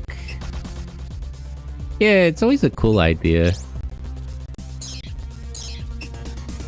It is sort of it is sort of like a really platonic ideal of like fantasy and sci-fi mixing, is that you just have like cool machines that are magically powered, and it does sort of circumvent the stupid bullshit about like people will talk about how like if we consider physics, mecha shows Gundam and Mazinger Z wouldn't work because it's too heavy. It's like, okay, but shut up. And like, yeah, but like, shut up. I make some X shows, they're out of style at the moment. I mean, GQX is starting right now, so it's not you know, mech shows used to be bigger. I agree. You know, they're not cracking out Saturday morning cartoons like they used to. But it's not that bad. Hideaki Anno is making a Gundam show, like you know. I agree that I do want more mecha shows and that they used to make more mecha shows and different kinds of mecha shows, but like it could be worse. Mechs are like a mainstay part of anime. Get a few shows a year? Yeah, but they're good. I don't know. I have confidence that Dada will make something good with GQX. It looks wacky.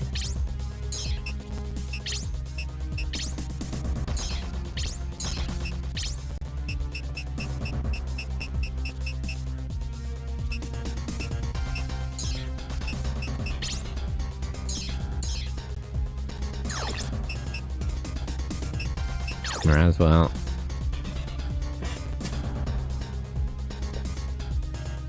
Like, yeah, don't get me wrong. I would take more mecha shows. But as long as there are mecha shows coming out and they're good. Honestly, I just want more super robot shows is the main thing. That's what we're missing. There's still like real robots. You know, we still get Gundam pretty reliably.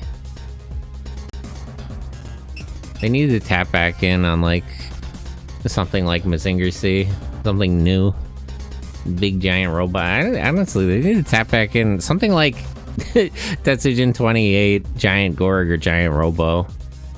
I miss that whole thing where you had like it was a partnership between like a heroic shonen little young man and like a big heavy robot. Bang Bravern or something. Well, that was a parody. That counts, but that's different. that is good. That does count, but like that's not really what I mean. A crew piloting one bot. That would be fun. Imagine like a giant robo type mech and it's like a whole bunch of people in there. It reminds me of in Andromelos, which is like a spin-off of Ultraman. They had like kaiju mechs. Andromelos was very strange in so many ways.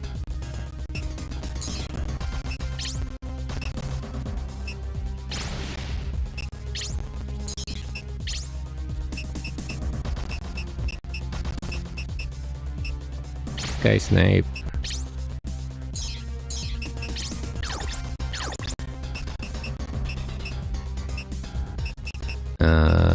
Repair 2.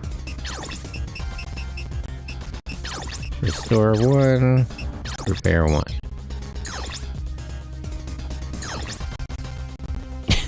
The kaiju mech thing, the reason why that's a strange thing in Andromelos is the size of Ultraman, but he fights robots from his perspective that are gigantic, which is just unreasonable.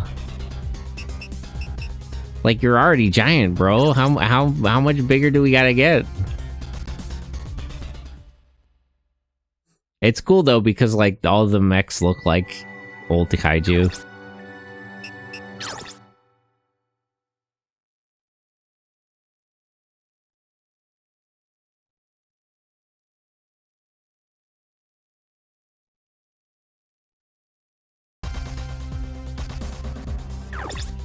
Okay. Oop, darn it. I keep messing up the menus.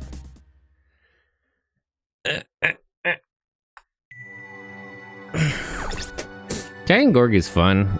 It's basically like Giant Robo. I like that sort of dichotomy where it's like the robot is like Tetragen 28 kind of defined this, where like the robot is like directed instead of piloted, basically. Like the robot is sort of a separate big force and is like in a partnership with the main character rather than just like a tool.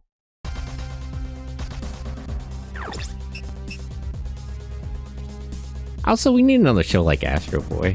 That's not really a mecha thing. Well, I mean, that's a whole different conversation. I just miss Adam.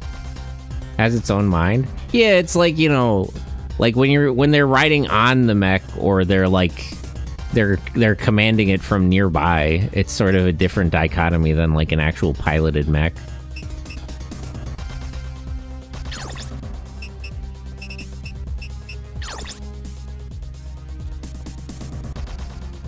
We had VV for a few years ago. Yeah.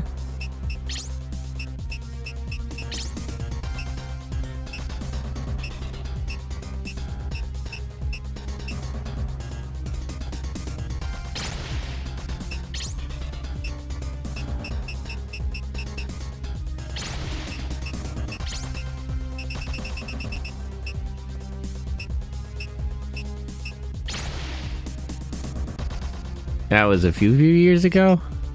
They also had Captain Earth. That was fun. Okay, let me get... I don't know, would a better backpack help Lisa and Sayuri? They can't carry that many more things.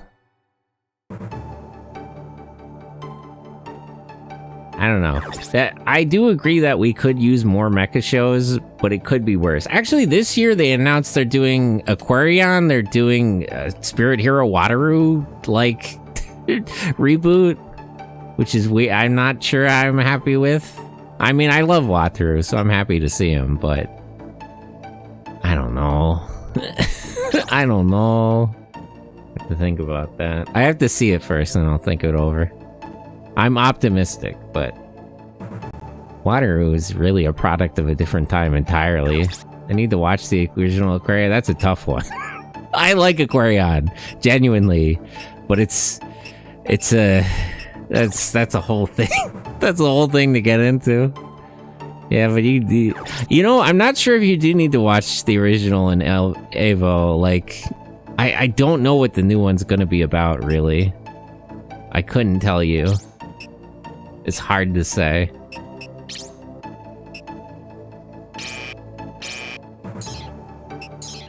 I gotta fix her parts somehow. She has more power.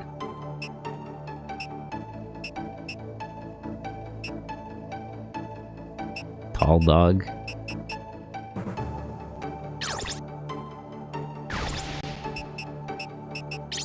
Switch.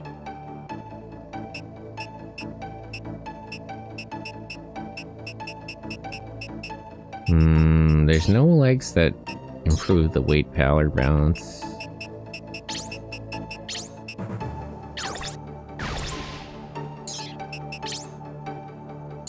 I have plenty of items. I remember seeing it in Nico Nico Kami Kyoku, and the song stuck in my head. The opening song is really good.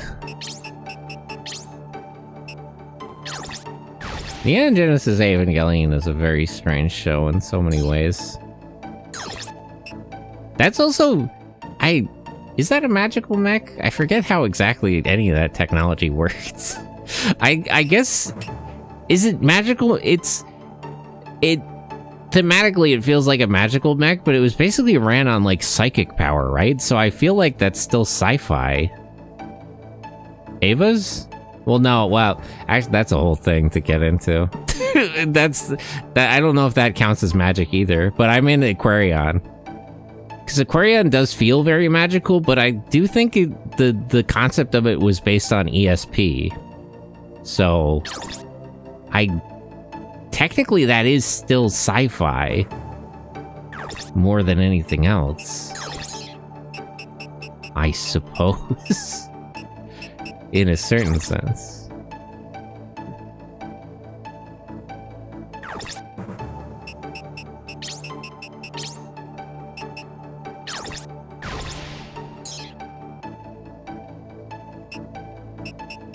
Right shoulder, no, left shoulder. Are you not selling any armor plates? No, he's not. Aren't they aliens in armor? I mean, that depends who you believe. I don't want to explain the lore of Evangelion. I do know, but it's like, that's a basically good enough understanding. They're technically not aliens because they're technically humans. It's just it's a question of evolution. There are multiple paths in evolution that we could have taken, and the Avas are a question of choosing the path. Okay, so let's put some items in, and then I think we're good. This time we can do it.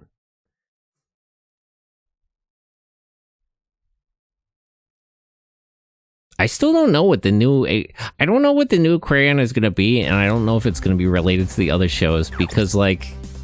I said this the last time I talked about Aquarion on stream, but, like, Aquarion had a full plot. Like, the original Aquarion is a full show, it's a full story, it has multiple full character arcs start to finish.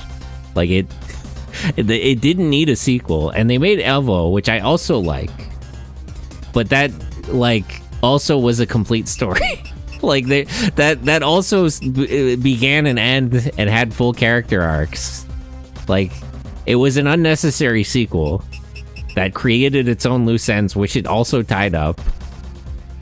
So, and now we're here again, and they're making a new Evangelion. Like, what's it even about? Like, what would it be about? Congratulations, hey, BB-Mon. I don't know, I guess I'll see. But it's like, there certainly isn't a need for another there was not a need for a second Evangelion show. And there's not a need for a third one, but here it is. It's all about the merchandise and the merchant. Yeah, well, I mean, like, what the show itself is about. Like, literally, what is it about? What would the show... Like, what would the show even be about? What missile type is the wild? MS.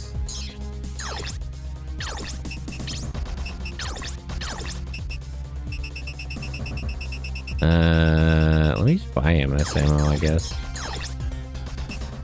Sayuri. They kind of timed things wrong with the merchandise. I remember there was like a Moderoid. I want to say Moderoid. I might be wrong. It might have been Good Smile or something. There was a recent like Evangelion toy, like model kit of the 3 units, and you could combine them and everything. But that came out like a year and a half ago or something. It was like relatively recent, but like the show is coming out now, and it's not recent to that.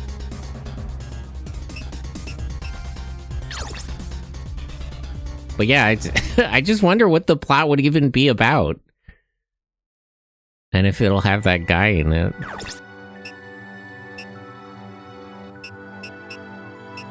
The commander in Aquarion is such a real guy. He's one of those guys I think about a lot, way too much, like Char. Like Char Aznavour and so many other people. So many other men in anime.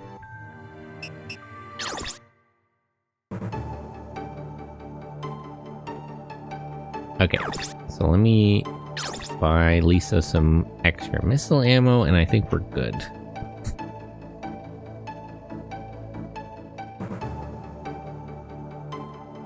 But yeah, Aquarion. So yeah, I would say I get what you mean about there not being as many super, like, mecha shows, but it's still a mainstay. The genre is still a mainstay, and right now we're doing pretty good.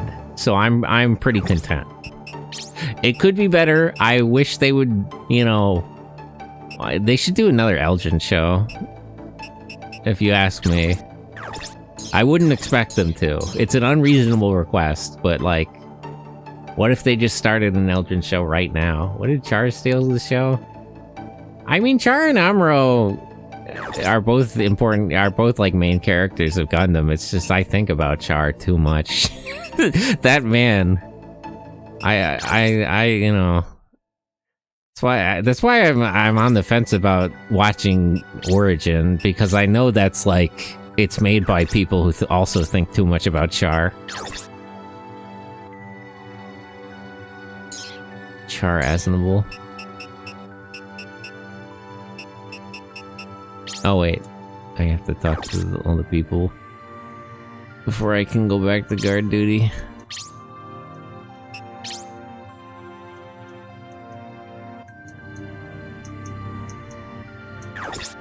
Okay, let's save now, and we'll go back into the fight. I'm wasting enough time. You want to keep the mystery instead of spoiling it? No, I'm very normal about that, man. I don't know if I could handle it if they're just like baby girling him through the whole show. Which, from the clips I've seen, is what Gundam the Origin is. I've heard enough about the 1 Year War. I don't need that in my life again. I like the 1 Year War. I like Gundam. Please make a new show that's set in the Grips conflict or something, or one of the Neo Zeon Wars. Okay, skip all this. But also, like, you know, I think enough about Char. I don't need to see a whole show that's made by people who also think about Char. It's bad for me. I'm indulging too much in Char.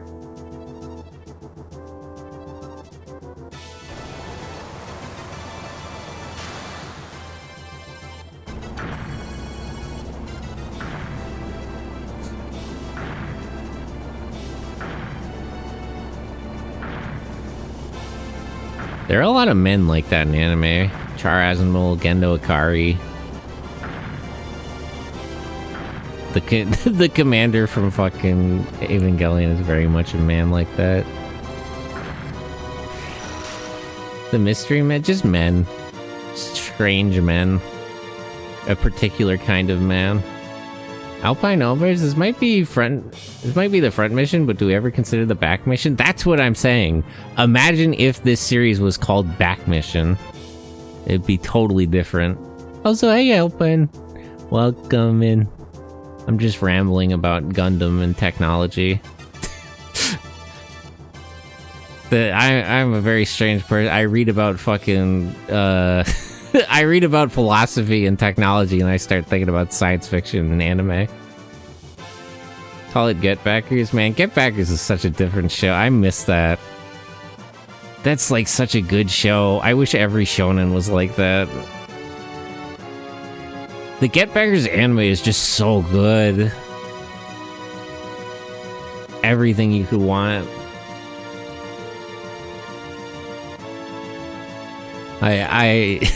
When so few like superpower battle shonen are doing it like Get Backers, and it's a tragic. The world has fallen.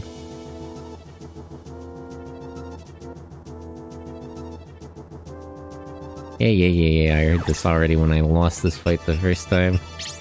Put everybody in a different timeline. Dude, there's a whole different society.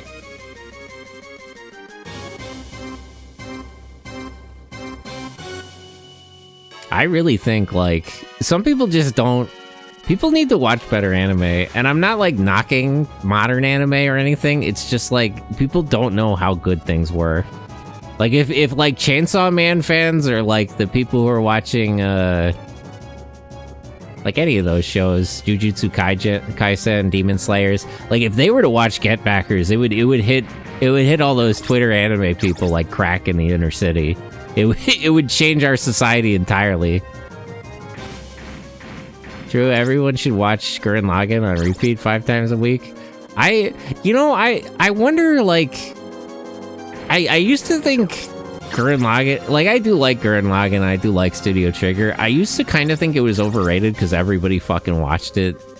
And it was one of those animes like Evangelion or Code Geass where people would be like, I hate mecha anime, but I like this show. That means you like mecha anime. You bastard. You stupid idiot. This show is mecha anime. This is just a better show than the whatever one you watched and didn't like.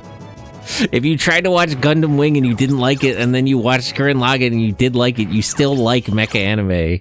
You're wrong.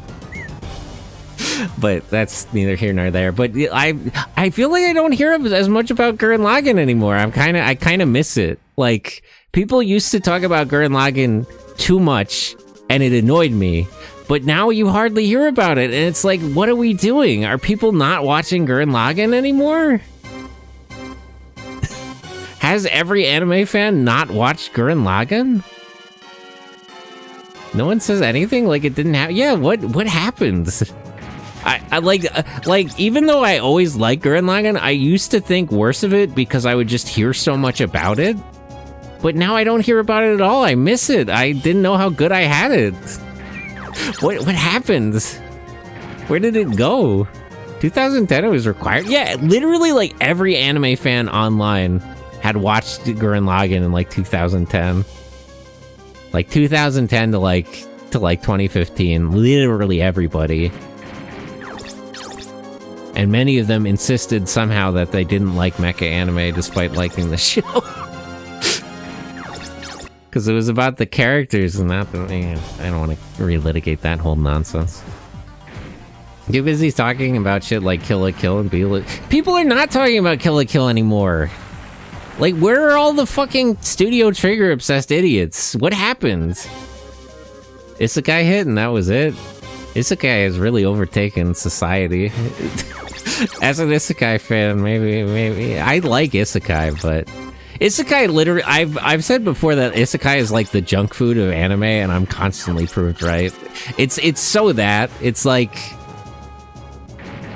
sometimes I want to defend Isekai, but it's like that literally is the correct approach. Like you can like it, there are good things about it, you know, it tastes good, but it's not good for you.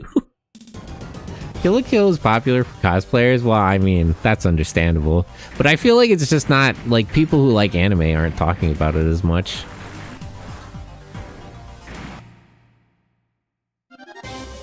It's Taco Bell. Yeah, real. Like, I like Taco Bell. But it's, you know, it's also bad. It's good. It tastes good. There's good things about it. But it's junk food. Pizza Hut. Better than Moe Blob area? Yeah, maybe. They could make another K-On! Like show. The problem was people were watching K-On! And not like Sound of the Wind. What is it? Sorano... What is that anime actually fucking called? Sora no Woto, I think?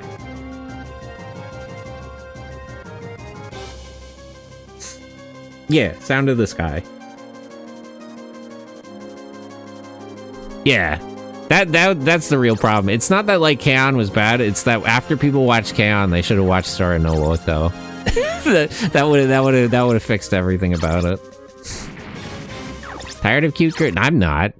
Blasphemy, honestly. One of the first anime of all time. You know, it's not Astro Boy, but one of the first anime ever was Sally the Witch. Like, cute girls doing cute things is anime, and it always has been. No, I'm serious. Come on. You have to respect Sally the Witch. I love that show. She was the first magical girl. The goofy ass. It was a goofy ass slice of life. Like, you know, that is what anime was. That's what it always was.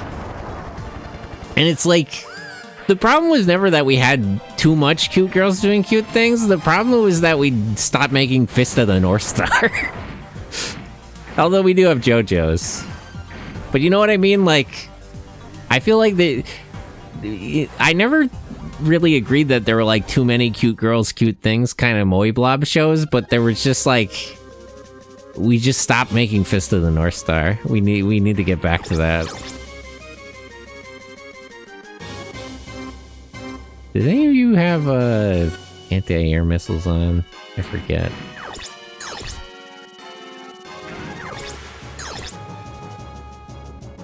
That's Precure.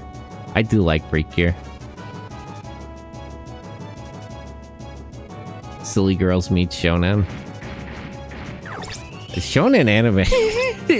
You know, not to be mean about it, but shonen anime is not doing it. Shonen anime is not doing it like Precure.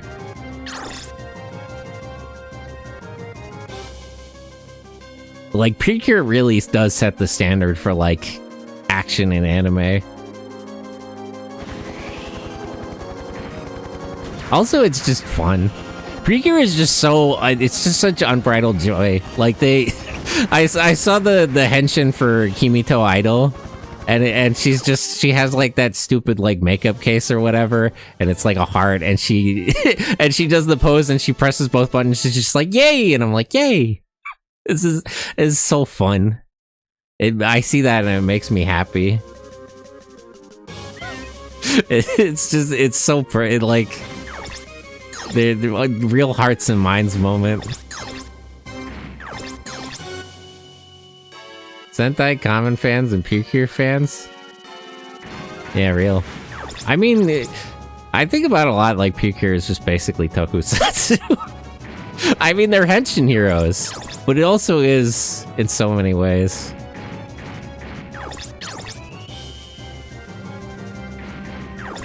They overlap like crazy. I mean, they're both Toei. When I went to Toei Movie Studio Park, they have like the Red Rangers on the same floor as like all the Precure statues. Only one Sentai fan IRL.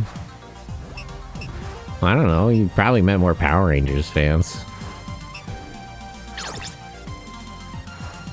I feel like there's a PR problem, really. Like, when people started... the fact that people get mad when people, like, you show people, like, Super Sentai or Kamen Rider or anything, and or Ultraman, and people are like, oh, is this like Power Rangers? You should say yes! You should say yes! People who ask you like that, they probably have fond memories of Power Rangers. You should not correct them. You should be like, yeah, this is Power Rangers. You should watch it. You should start watching Ultraman. It's just like the Power Rangers show you liked as a kid. He actually meant the JP version, I clarify. Yeah, I know, but it's like... you should tell Power Rangers fans that Kamen Rider is like Power Rangers. It's funny though, I remember back in 2012, it was impossible to meet another Toku fan IRL. You just had to be, I mean, like, you just had to be on Tumblr, basically. I didn't use Tumblr that much, but that was the place. Now it's starting to get popular enough that fans can afford to have fighting opinions over the shows all around. I mean, that's true about a lot of the shows, except for Godzilla. Godzilla was popular back then. My guy Godzilla was popular at the time. Tokusatsu, there was penetration of Tokusatsu into mainstream culture because in like the early 2000s, Godzilla ran the earth. Everybody knew Godzilla. Everybody liked him. Tumblr, the original Goonkit? Yeah, well, you know, I would push back against that, but you know, those girlies on Tumblr were really being normal about about Kamen Rider. Not that I blame them. They were right to be. Toei knew what they were doing. But that really was the appeal in so many ways. DC Beats even made a reference to Godzilla and Sentai in their music video. Look, the people yearn for Godzilla. It's correct. It's the right thing to do. You must speak the language of the masses. You must tell them about Godzilla. I'm so glad we're getting a sort of renaissance, and I thank Hideaki Anno. I don't know how much I could credit him specifically, but I do. In my mind, it's just him. Like, Shin Godzilla, Shin Ultraman. I'm glad a lot of people just liked Shin Kamen Rider. Jazzy, hello. Who made Godzilla Zero? I've been thinking about that a lot. Why does everybody think that it's named Godzilla Zero? Like, it's G-1, and I don't just say that to correct you. A bunch of people, I've just heard all over the place that people think the name is Godzilla 0. And it's like, I understand the mix-up between, like, negative numbers. Gage, I'm a noob to it. But, like, I've heard just a lot of people make that mistake. Like, that's just, like, a lot of people think that's the name of it. It's like... I don't know, is that a Mandela effect or something? My friend gushed about it, it's so good. Yamazaki made G-1. He's actually gonna make another one, I think. He won't explain himself. He'll explain himself eventually. At the moment, he has been greenlit to make another movie, and he hasn't explained what it's about or what it's gonna be like, and I'm looking forward to it. He doesn't have to tell me anything, but I'm looking forward to it. My friend did say -1, I still said 0. Yeah, but like I'm not calling you out. I've heard that from a bunch of people because because you know I'm very normal about Godzilla, so I'll just go into random people's streams and I'll be like, hey, what's your favorite Godzilla movie? And a bunch of people will be like, oh, Godzilla 0, and it's like, why do so many people think that's the name of the movie? Like that's a really common like misnomer for the movie. I don't know what that is, but I have a lot of people have said that. There is a very common misunderstanding that is the name of the movie. I don't particularly know why. Pokemon, not Pokemon. Pokemans. Godzilla minus Mandela. I hope Toho follows through and gives Yamazaki a budget. I'm sure they'll fight him over it, but he has much more. He's standing on firm ground to fight for it this time, so I'm optimistic. Because they barely gave him any fucking money to make that movie. Not that that stopped him, but like... but, you know, they should stop being so tightwadded and give him money. He's proved his bona fides. Can't fork over the cash, Toho. You owe him. You owe him the money. It's his money. That movie made $1 godzillion. Just give him all that money. What do you can't afford it? Play Iron Saga when it releases. Which one is Iron Saga? Iron Saga is that series where they strap missile launchers to dogs, right? Or am I thinking of a different one? The Mecha fighting game? I am thinking of a different one. Oh, this! Yeah, I'll probably play it. I'm not too into fighting games. Christ, it's a what? I'm thinking of a different series. There's like an RPG series where there's like mecha, there's like tanks on legs, and there's a unit where it's literally just a squad of dogs with like rocket launchers strapped to their backs. I forget what that RPG is called. I don't know, I'll look it up. Rocket launcher dog RPG.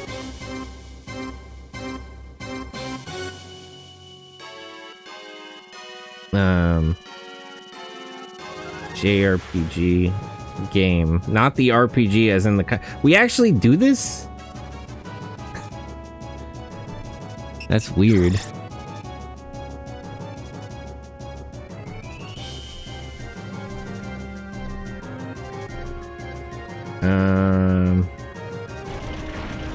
This Shiba Inu comes with its own missile launcher. Metal Dogs? I don't think that's the right one.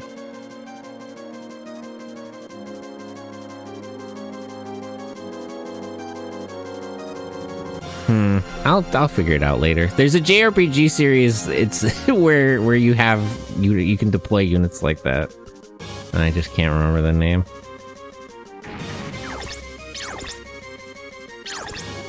The mecha fighting game I want to play with people is Techromancer. It's so cool. There's a Dreamcast game you can get on Fightcade.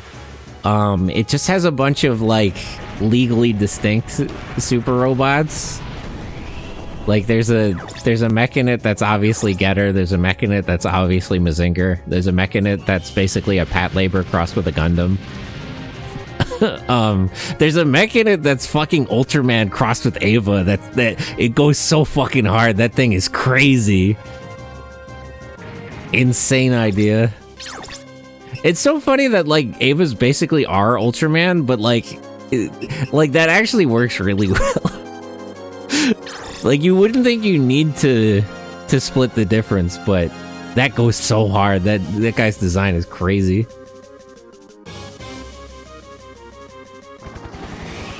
But yeah. I do need to play that more in, like, Cyberbots and stuff. I'm not much for like fighting games, but there are a number of fighting games specifically that I do want to play. So I gotta lock in. I gotta lock in and get good at like 5 or 6 fighting games, so I can Virtual On. Oh, I'm pretty good at Virtual On. I should play more of it. I played the first Virtual On stream. I should play Mars and Horatio Tanagram. I know what you mean about that being a fighting game. I don't agree, but like, yeah, I can see it.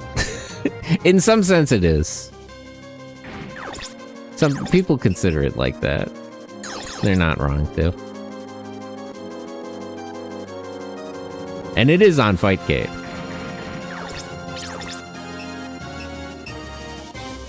I mean, I guess it's an arena fighter, but it's more of like a... It's an arena fighter by way of like a third-person shooter. They need to make more... I don't know how we don't get a new Virtual On all the damn time. That's such a good game. Video game companies are just scared to sell me a twin-stick controller. That's the problem. Started that Exade Gundam Extreme or whatever?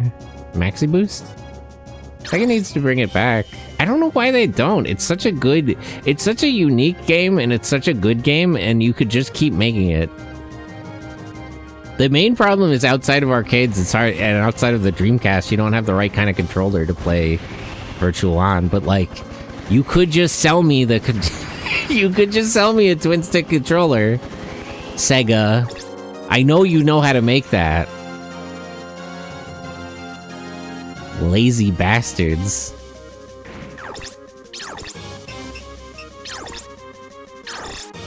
Take our money. Yeah, I like twin stick games.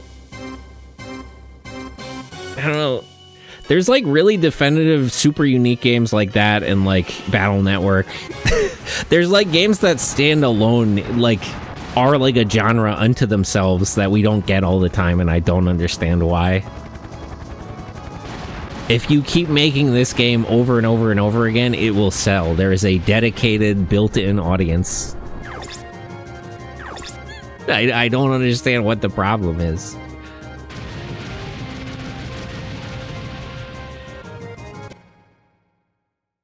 I gotta play Card and Seal. I heard that's like from Battle Network.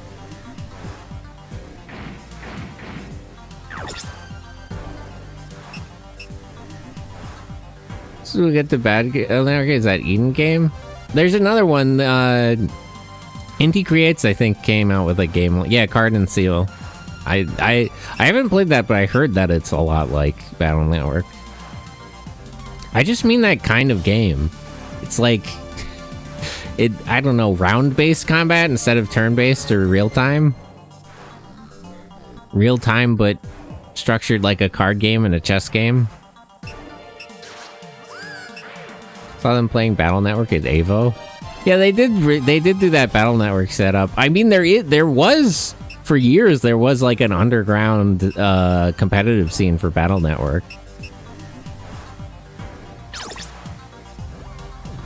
They had to fucking write new netcode for like the Game Boy Advanced emulator.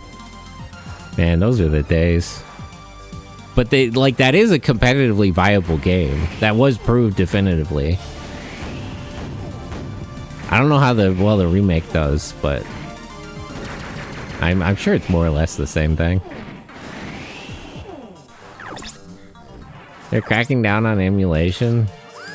Yeah, Nintendo's always been a pain in the ass about that.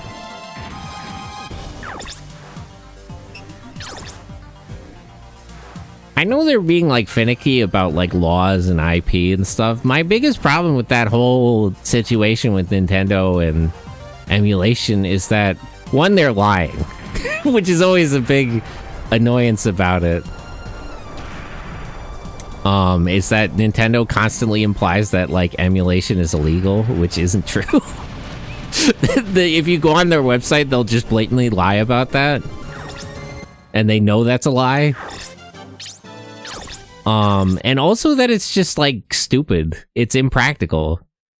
Like whenever Nintendo like clamps down on emulation or like a fan game or something, they're literally fighting their core audience, their core dedicated audience who loves their IP.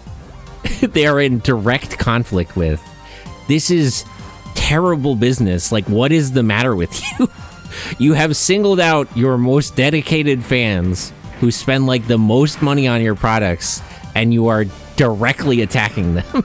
You could not be targeting your core audience more. Man, Rocky is just killing people out here. I appreciate it.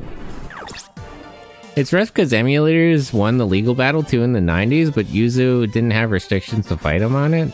Well, yeah, I mean, definitively emulators are like legal. That's what I mean by Nintendo lying. Like, that's just a blatant lie. Emulation wasn't just recognized as like legitimate, it was recognized as legitimate competition.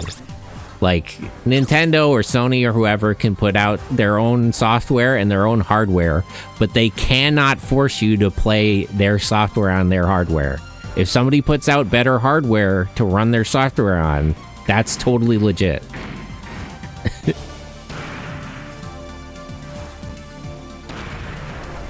Oh, jeez. Damn, Rocky. Damn, Rocky! You're going crazy! Took both of this guy's arms off. You hit him 3 times. The questionable legal matter in emulation is acquiring the games and pulling them off of... Because, like, there have been, like, difficult court cases where, like, people will, like, jailbreak a Wii or whatever to extract ROMs, to use it to extract ROMs. And that gets into questionable legality, but, like, generally if you can, like, get a game disc and pop it into your computer and then like extract the files and run it on an emulator, that's totally legitimate. I keep bapping on it. Yeah, he's really hitting it. Why did first activate in this situation? I don't think you can hit them first. Eventually it might be dead media if they keep this up. Yeah, literally. I mean, that's one of the better arguments for emulation, always. I mean, it's the moral argument for emulation. There's a handful of games that's, and the list keeps growing, of games that only exist and are only accessible through emulation, are not available anywhere, are in some kind of ridiculous copyright hell where they're never going to get a re-release or a port or anything. So the only way that these games exist, can be preserved, and can ever be played is through emulation. And there is no there is no solution to that. Like, they can't get the rights to buy these, to like, they literally cannot manage the rights to sell these games. So like, how can we possibly be doing anything illegal? Like, who are we? Like, if we don't even know who has the rights to these games to, like, buy or sell them, like, who are we really hurting by pirating them? We don't even know. We literally don't know who this is hurting. They can't explain that to us. God forbid they're not translated. Yeah, that's another thing. Like, fan translations are just more reliable. Always the case. Fan translators just put in, they work harder, they work better, they do more work. They can't keep, you know, there's all sorts of old games on like SNES and whatever that aren't only just preserved through emulation, they're like translated through emulation. So if you're relying on, you know, if you're relying on legitimate purchases, there's just a lot of games that you're never going to be allowed to play ever under any circumstances. And, like, that's the problem. Like, if they would sell it, people would buy it, but they won't sell it. like, it could literally be a situation where it's just like, sell me the software. Sell me a disc with just the fucking ROM on it from the Super Nintendo. I will fix it. I will translate it. You know, we'll do all the work. Just sell us the software. We'll take it from there. You know, just put the fries in the bag, you know? But that's apparently asking too much. Persona 1 Innocence then. There's a lot of games. I mean, this game literally, like, I know there's a remake of this, so it's not a direct comparison, but like, if I want to play this version of the game, this, like, incomplete translation is my only option. This never came out anywhere outside of Japan. Of course, I literally have the game, but that's neither here nor there.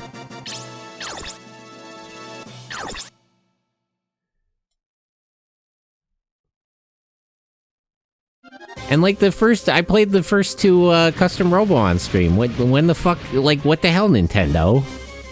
I know you're in some kind of feud with Noise, but can't you work that out at least?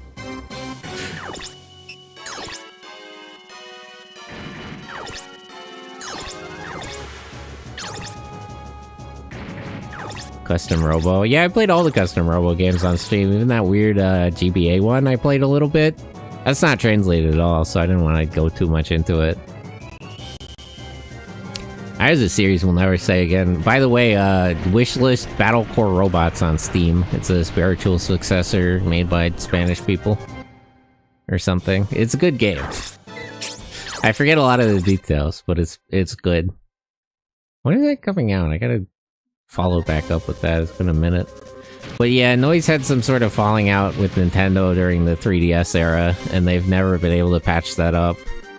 Battle Core Robots. Battle Core, one word, on Steam.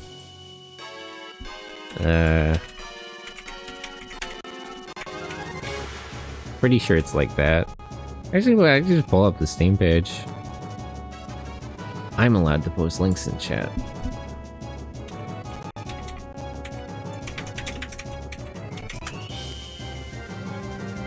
Right? Yeah, this is it. There you go. Go wishlist this. I playtested it a bit. It's a cool game. Directly inspired by Custom Robo. Because Noise and Nintendo can't get their shit together. So, that's why it's a good game, and also you're never gonna get Custom Robo again. Because Nintendo are petty and stupid. And I'll never forgive them for that. And I don't have to, because they'll never resolve it.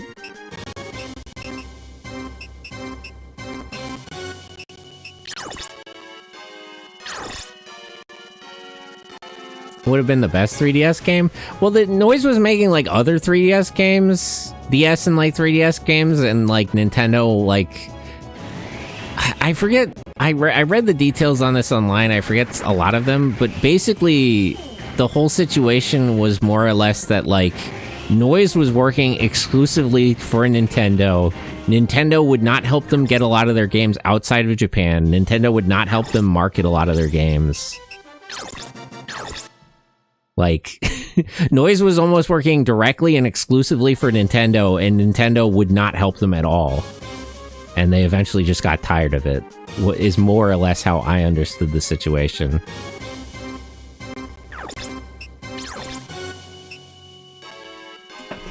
You know, literally there's that one Go Go Cosmo Cops. Nintendo mishandled that game so badly that it was canceled in Japan and North America, but you can buy the fucking European version of the game. So the game was finished and it came out in only PAL regions. Like not only in Japan and PAL, only in PAL regions. It's a Japanese game from a Japanese studio, and it didn't come out in Japan, even though, like, how do you even do that? Like, how do you manage to do that? How could you fuck up that badly? What possibly even happened there? Should have broken up and made Robo Customs. As I understand, they're mostly just doing fucking, like, grunt work for Square Enix. As far as I know, the last time I checked, like, Noise still exists as a company. Restore. Let's fix his arm.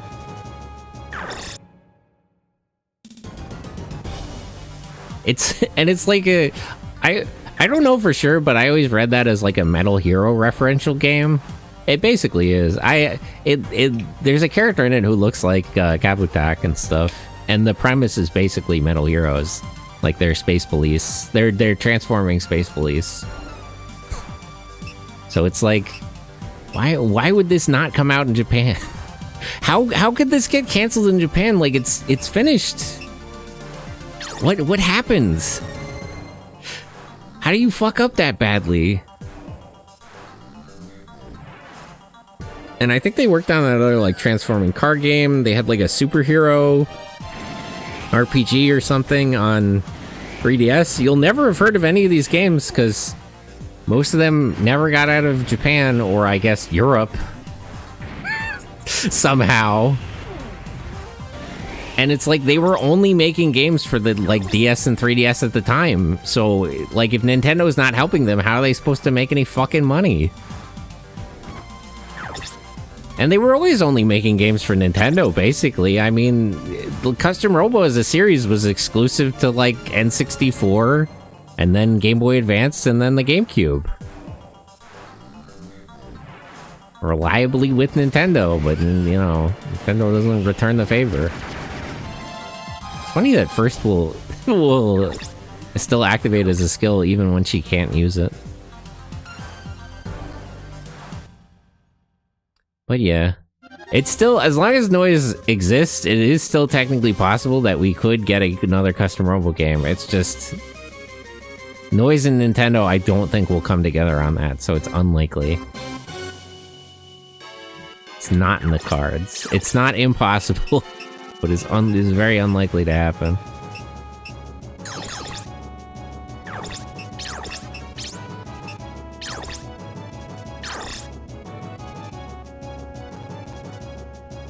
Robot Custom Tsukai. I gotta play that Robot Girl Dream Champion. I know that game isn't translated. I'll play that on Tuesday. There's a game...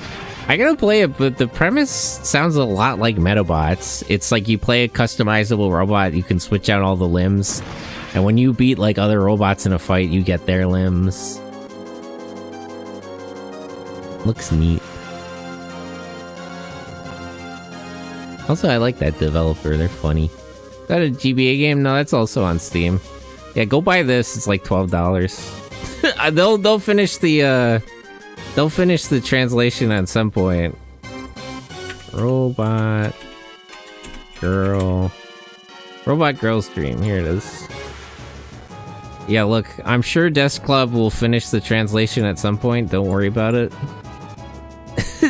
Don't worry about it, but go buy this and just play some of it. It looks cool. I'm gonna play it on Tuesday. Support indie devs when they make weird, cool games that remind you of things that you like.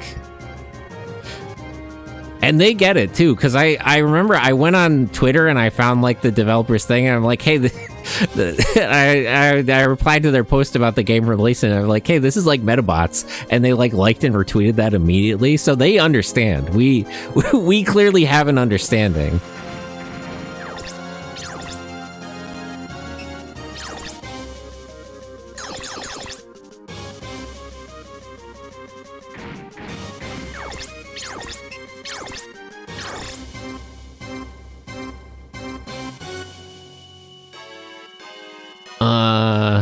You can, it says that the game is like completely untranslated on Steam. That's not true. There is an English version and you can play the game, like the start of the game, the whole like opening prologue, it's all in there. Like the game is playable in English. It's just not a complete patch. At some point, which I'm not aware of, maybe I'll find out on Tuesday, you run out of English. But when Steam says it doesn't support English language, that's not true. Udari Snark Robots. Yeah, I like that silly robot girl. She's so funny. Robot girl, but she's silly. Nice dodge.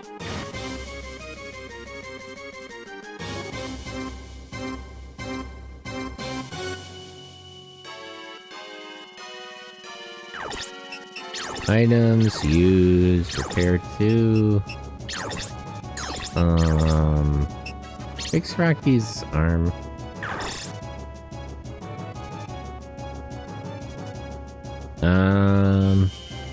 These guys don't have any long-range weapons, right? So, and this guy's arms are both broken. Okay, so look, I'll move in and kill him. He can't fight back anyway.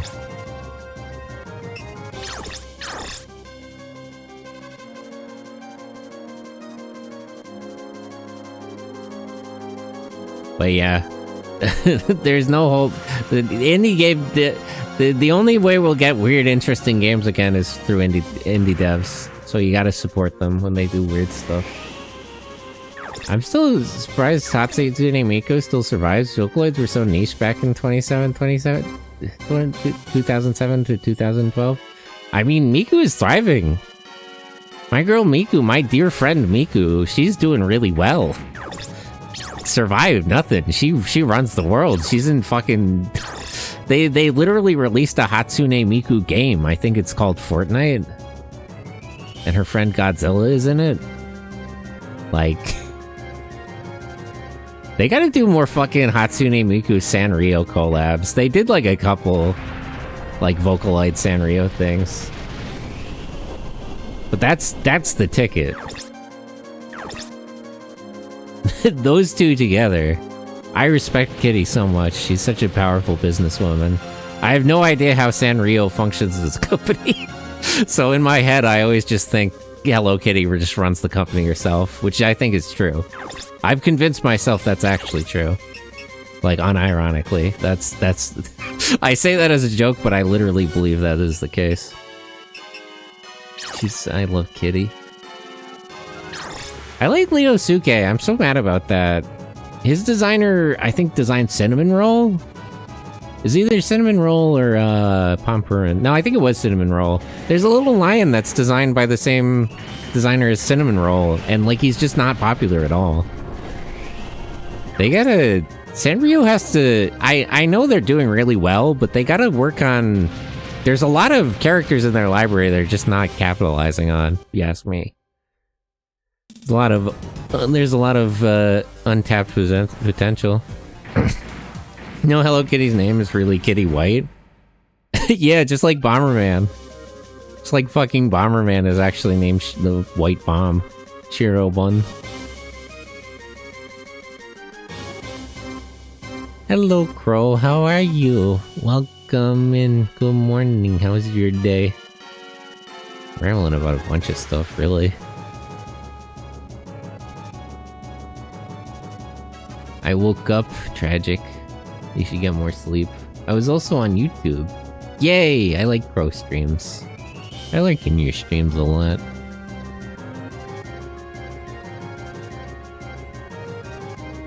Although sometimes we like stream at the same time or when I'm watching movies.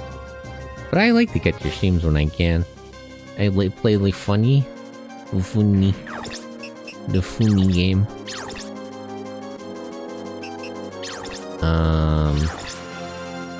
Okay, no, there's still ammo in the wild, so she doesn't need that yet. Can you restore Cordy's arm? And then I'll fix it. I think Sayuri has more repair items on her. Lick my wounds and patch myself up before I go on to fight more.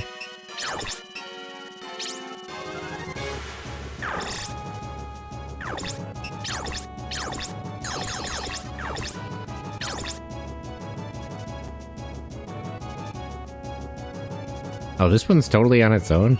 Let's just rush it then. Well, actually, no. Don't rush forward on your own, Griff. Actually, no, you two can go together.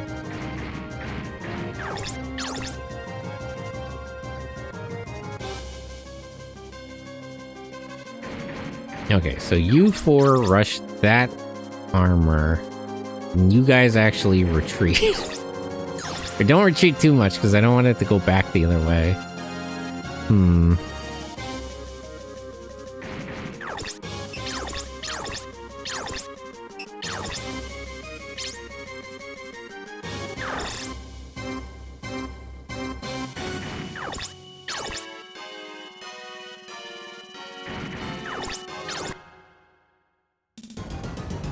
Okay.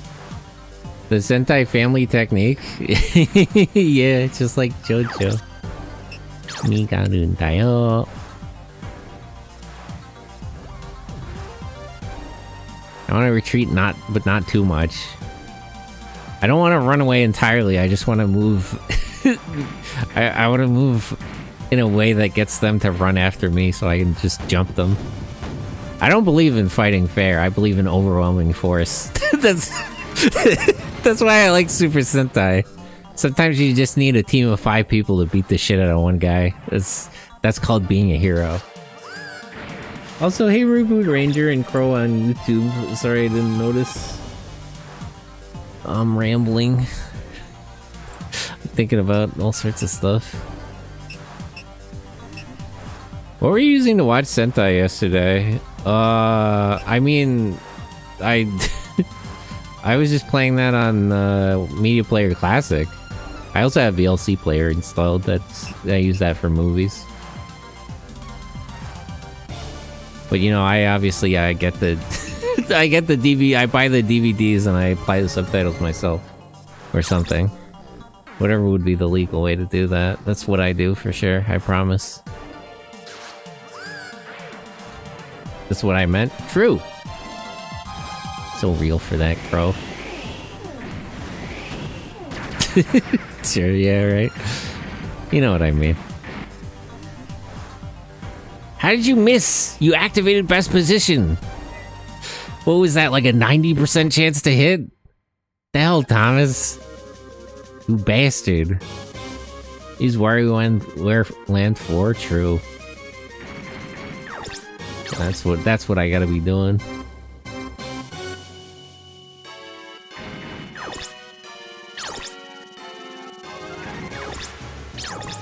%, Geo. Thomas is the tank misser. Bro swung and missed. It's crazy. Real miss. I should still win this fight in the end, though. Doing pretty good. Damn, Cordy! See, that's good. She hits and then she dodges. It's the opposite. That's what I want to see. Okay, let's jump this repair thing. Bone Buster. Hit him with the Bone Buster. Classic.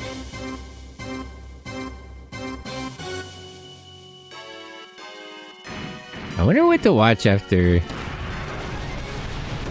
I don't know what to watch after Sun Vulcan, because I do kind of want to watch Q Ranger or Lupat, but I've also heard that they're not good.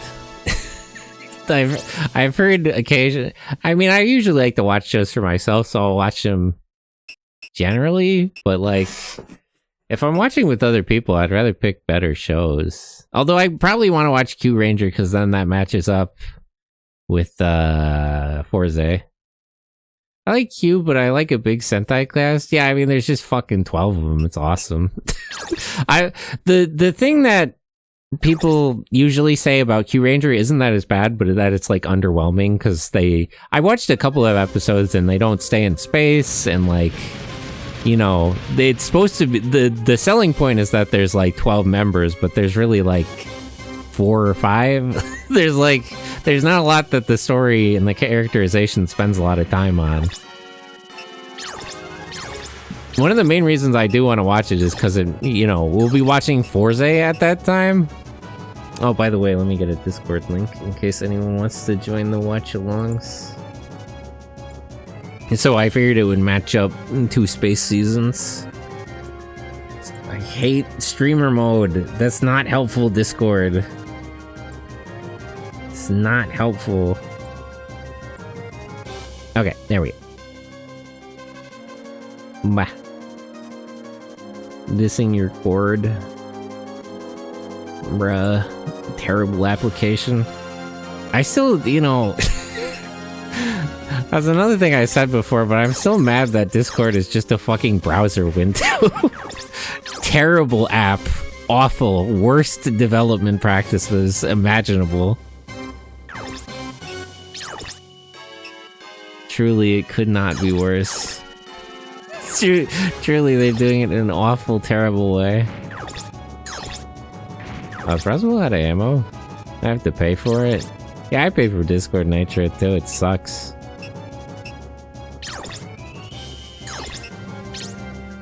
Missile, Skysnipe. Oh, the Adler is just super long range. I see the problem. But yeah, the Discord desktop application, that's literally just a browser window. Like it's it's basically like running Firefox.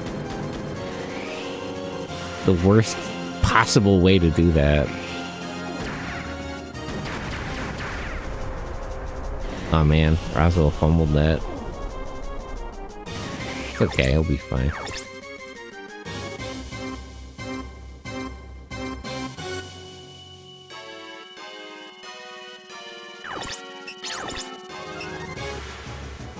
Okay, Hurt Club. Can this guy fight back with only 2 AP?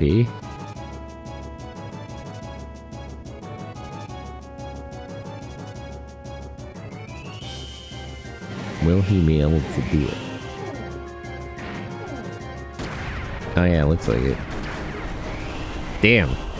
He took both of Thomas's arms off. Well, you know.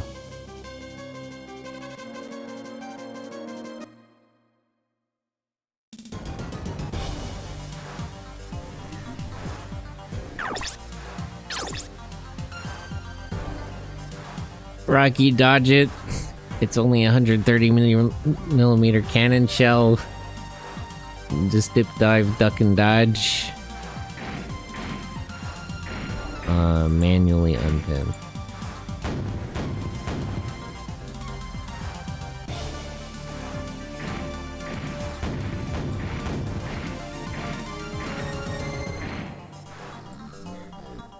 Oh yeah.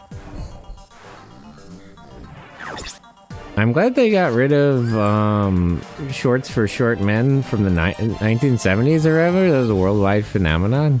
Cool. I hate paying for Discord. I have less money for games.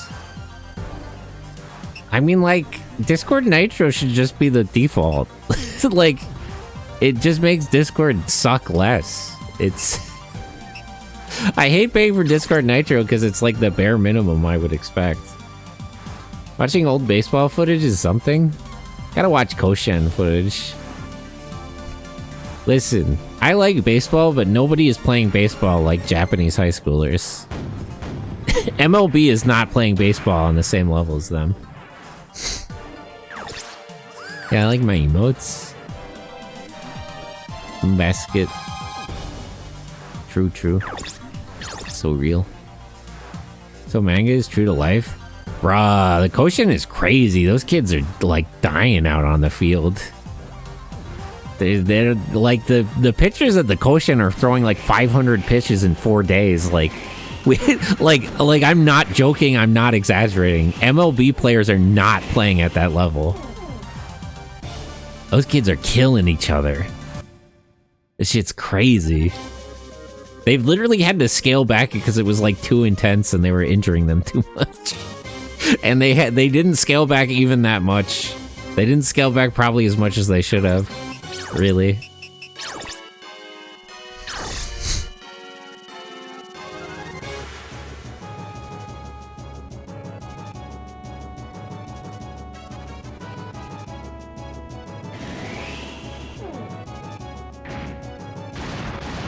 Ruining their cannon arm before its prime? Actually, it is a little too intensive, but the jury is actually somewhat out on that because they sort of practice pitching like really intensively. They do build up the arm muscles and stuff.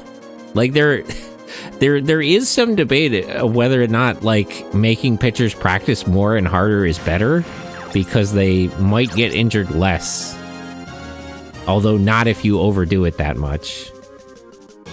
Can you pitch? Nah, I suck at sports. I used to do wrestling and cross country in high school. I wasn't very good at it. But, you know. I should exercise more. Like Muay Thai.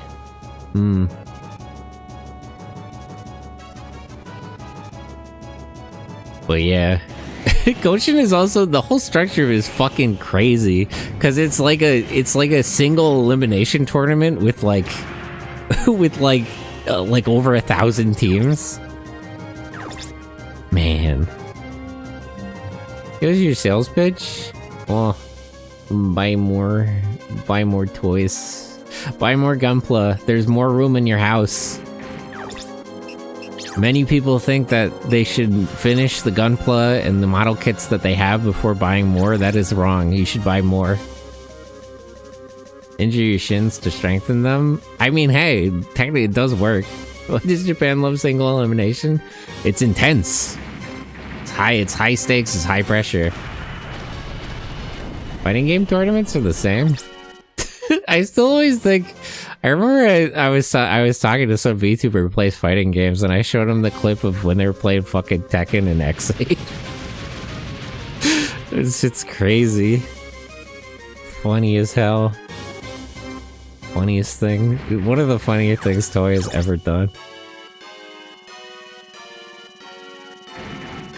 I played Darkstalkers. Yay, Darkstalkers. Man, imagine if Capcom put out good games.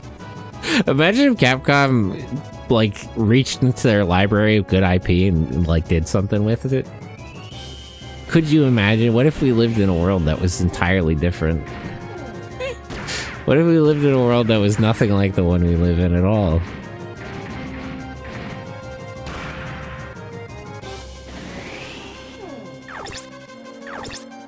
They're on that RE Monster Hunter grind? Yeah, I gotta... Wilds looks good. I got to play it at fucking... at Comic-Con.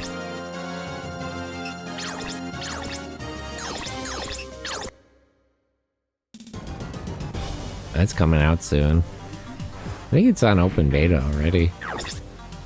Is it out already? I don't know. Where is Monster Hunter at? I gotta tap back in. I don't know. I'm hoping that Wilds is good because I didn't play Rise or World as much as I did 3 or 4 or Try. Like Try Ultimate, Monster Hunter, like 4 Monster Hunter Generations. I played all those a lot. I played Rise a lot, but once I ran out of content, I was done, and then I didn't want to tap back in. When they started like releasing like all the new stuff, I wasn't really that interested anymore. World I didn't like, though I'm glad more people started playing Monster Hunter because of it. But I just found the way that a lot of the mechanics worked frustrating. Like I put up with it for a long while, but I was up against Teostra, or what the fuck is it called? The Fire Lion Elder Dragon, and it has like a heat aura around it, and I remember shooting at it with the bowgun and all of my bullets just like disintegrated into thin air, and I'm like, all right, this is just fucking annoying. Like, I'm not even salty because I'm losing, I'm salty because like I'm not even doing damage. If I was doing damage and it just beat the hell out of me, I would accept that. But like, I can't even hit the damn thing. This is just annoying. So this is what I didn't like about fucking God Eater. It's just too much. It's just too painful. Like, I want to like the game. I want to play the game, and it's fighting me. It won't cooperate. I really want to like God Eater. I desperately wanted to enjoy that game, and it just wouldn't cooperate.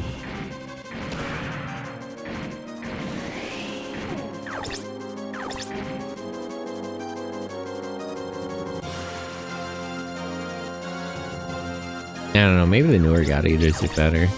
I think I played the newest one. Which one was I even playing?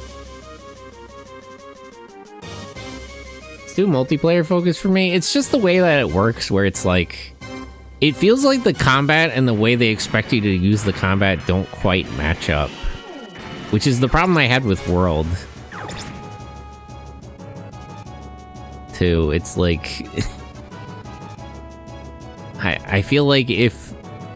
You know, precision is good, but precision comes from practice, so fast-paced gameplay should actually be kind of forgiving.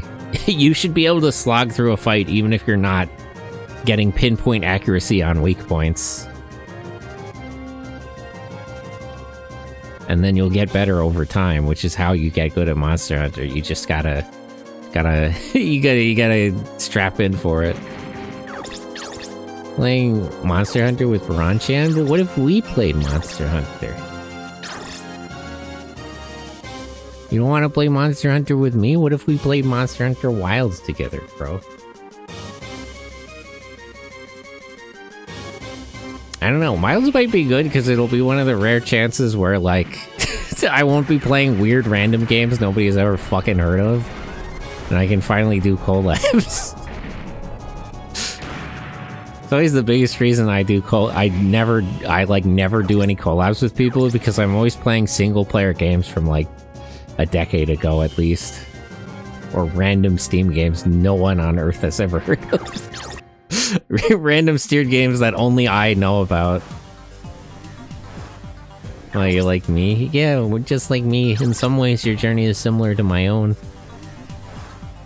So it's like, I am sort of optimistic about like Monster Hunter Wilds releasing, because it'll be one of the rare occurrences where like I'm playing a game that other people on the platform are also playing. Doesn't happen a lot. But that's also my fault. I'm just not cooperative enough. I thought about that when like Armored Core 6 came out, and it's like, and I remember thinking at the time, like, this looks cool, but if I was gonna play Armored Core 6, if I was gonna play Armored Core on stream, I would start with the first one. And it's like, like, clearly I'm just being obtuse. I would insist on that, but I would agree that I am getting in my own way.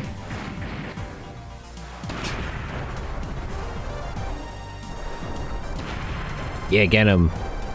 Okay, this guy's done. He might be done, jeez. Rocky's killing him. I didn't know Rocky was that good.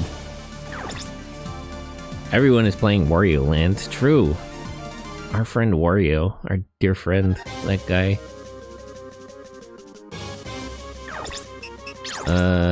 You actually don't reload your missiles. Just use repair on 40.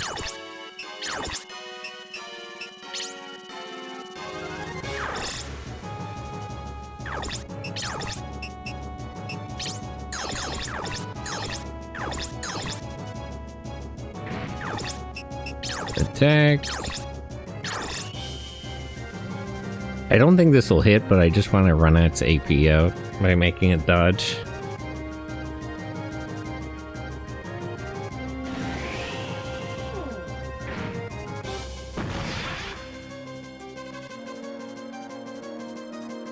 I was thinking of you to come on Omori because I have a feeling you'd make a great hero, but I don't want to bore anyone by playing a single player game.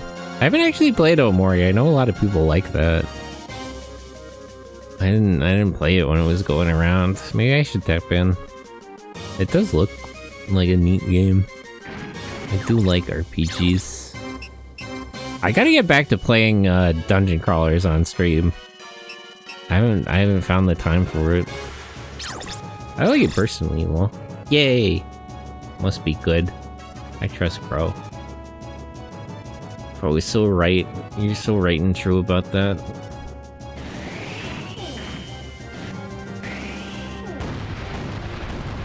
Damn.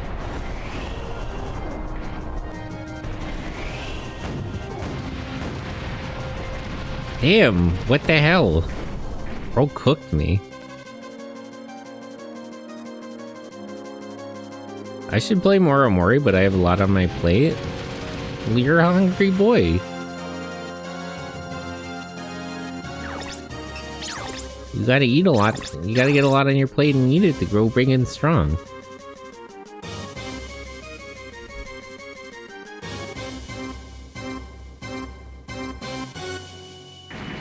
But yeah, I gotta tap back in for dungeon crawlers. I've been slacking. I've been slacking off. Gotta get back to Etrian Odyssey. I must return to the dungeon where I belong. Not right. I think Etrian Odyssey 1 is still like the longest, like the most hours I clocked into a game on stream. I remember seeing that when I was looking at like my stream stats. is funny. That was fun, but it was probably a mistake to try to do like the post-game content on stream with like out a meta focused build. You know the genocide route from Undertale? Soul Nomad did that first? Oh. Well, I mean, isn't the pacifist route the unique thing about Undertale?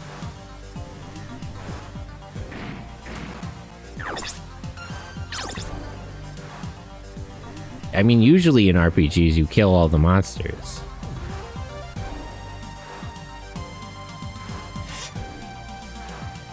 That's kind of the point of Undertale. 40, please activate first. This is when you use your first skill, not when you're getting fucking attacked by helicopters. Oh, whatever. She still won. I'll let it go. Level damage? That's a strange skill. I'll take it. Okay, only Griff got killed, so I shouldn't lose too much money. Shit. My power unit exploded. Is it over? I still don't understand why that guy talks. Named character death out here. Kinda random. Is it over? Yeah, it seems that way. Ooh, it seems you guys saved us again. Thanks a lot. The Demon Pass is far worse than Undertale. It's the darkest thing Nippon Ichi wrote. I do love Nippon Ichi software. I should play this guy on stream. Just all of them. Man. I should play more Zettai Hero Project. I already miss it. Zettai Hero Project is literally my favorite game ever. It's so good. Nippon Ichi, why won't you just make more good games? Nippon Ichi software is so fucking crazy because, like, I like Disgaea, but they'll make, like, these random, like, spin-off games like Zettai Hero Project and, like, the Prinny... I mean, it's just called Prinny, like, the platformer series, and they're, like... Prinny is, like, one of the best platformers. It's, like... It has such fun mechanics that are, like... easy to do, but hard to like, master. It's, like, It's so good. And they like Nippon Ichi will usually make good strategy, like tactical RPGs, and then every now and then they'll make a spin-off game and it'll just be like the best shit ever. It'll be just awesome. It'll be like the best game that nobody's ever heard of. I don't know what it is with NIS Street lately. They're always doing it. They're just them. They're just moving different, honestly. And I'll take all. I like tactical RPGs, but they really gotta. They don't know what they have, or maybe they do. Maybe they got me. maybe I'm getting worked. Maybe it's not that they're like underutilizing. Maybe they're just playing their cards close to the chest. I like Liar Princess and Blind Princess. Like, all their games are so good. It's crazy. They're really doing it. Like nobody else is quite doing it like them. We're with Berg Schmitty. The Berg Schmitty Mafia. Why would you say that? Thomas, just say you're an OCU. Like, you could even admit you're a defector here. Why would you say that you're working for organized crime? What'll happen to us? I wonder. Why won't Thomas tell them he's an OCU soldier? Why is he like this?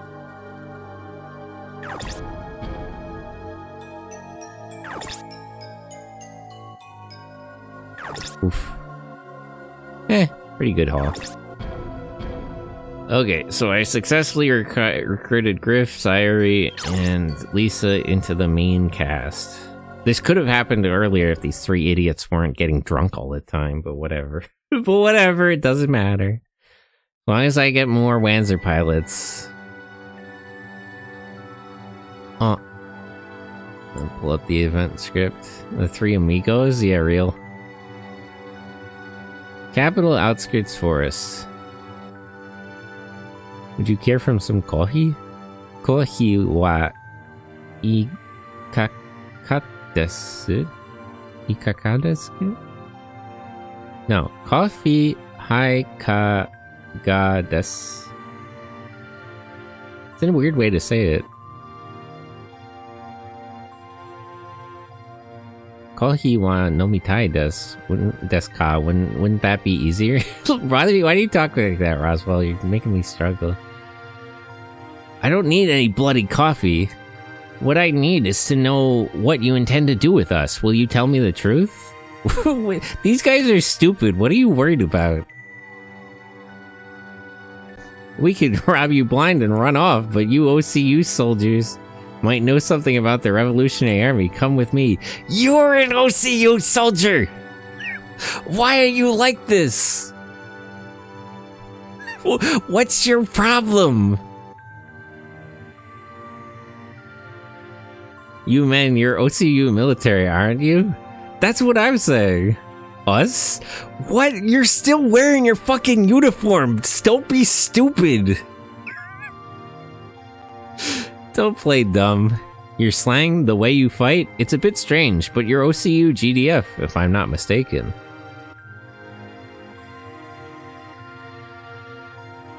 Wow, you're a sharp one, Missy. Us three were OCU up until yesterday. But now we're living on the Mafia's coin, in order to survive, you see? It seems there are no patriots among you. Among us? Is anyone taking a shower in this game? I mean, they probably showered while they're with the Mafia. Listen, girlie, the OCU is made up of 10-odd countries. Just which one are we supposed to feel patriotic towards? I mean, presumably you would feel patriotic towards Australia. Maybe the one you were born in, you stupid bastards. What kind of question is that? That is sort of the problem with a supranational organization, though. That's enough, Sayuri. We're not here to discuss the existential character of the OCU. That's good. I don't think you would win that argument. Tell me, where do you plan on taking us? To the Mafia's office. Nyadjit, huh? Well, whatever you want to call it. Well then, can we get a move on?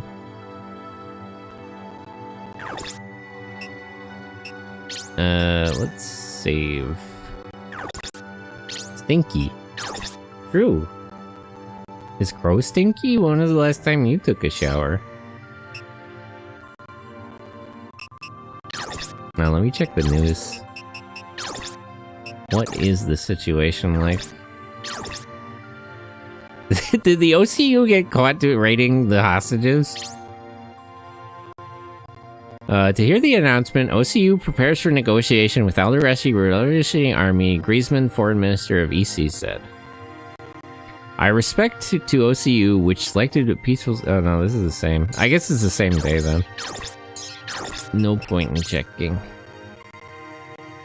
You ready there, girlies? Yes. Are you gonna give us our Wanzers back? Yeah, but we'll be holding your weapons for safekeeping. If I don't see those arms empty, I'll kill you. Why, thank you. Today? Oh. Crow shower? You can read this? Oh, I have an event script. I can read some of it, but I don't want to sit here for like 20 extra minutes struggling through translations and looking up kanji. But I have a write-out of the stuff that's not translated. Event scripts? That's what the file's called. The translation patch came with it. It includes, like, there's, like, stuff that wasn't... I don't know why this isn't in the game. I guess it's an issue with how the text is coded. Some of the text is translated in game, some of it isn't. I don't particularly know why they can get... Because, like, the whole game is translated, it seems like. Basically. Okay, Dakande.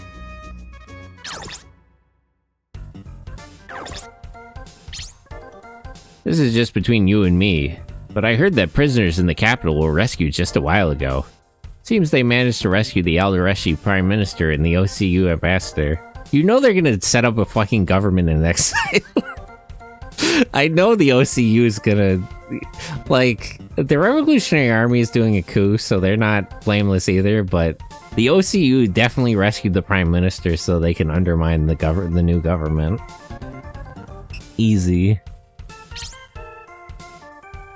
Mumble. Ugh. Bro sleeping. Nick? Seems the champ Cordy has disappeared from the arena. Wonder who the next champ will be. I don't know what these two say.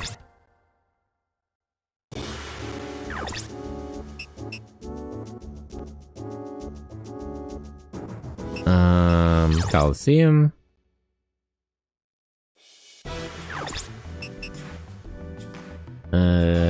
Penniless Butch. Yo, I've got the password to the Diablo Avionics forum. It's yours for 2,000. How about it? I'm flat broke. So help a guy out and buy it, will you? Yeah, I'll take that.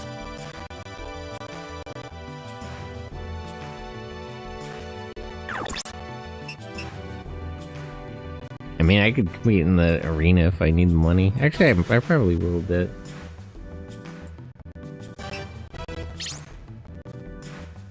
The arena without Cordy is like milk without... is milk tea without the milk, Sigh. That's called tea.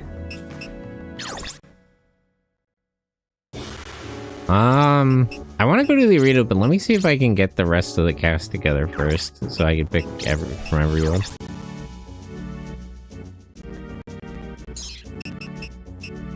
Okay, let's go to the Ajit. Thomas, where have you been?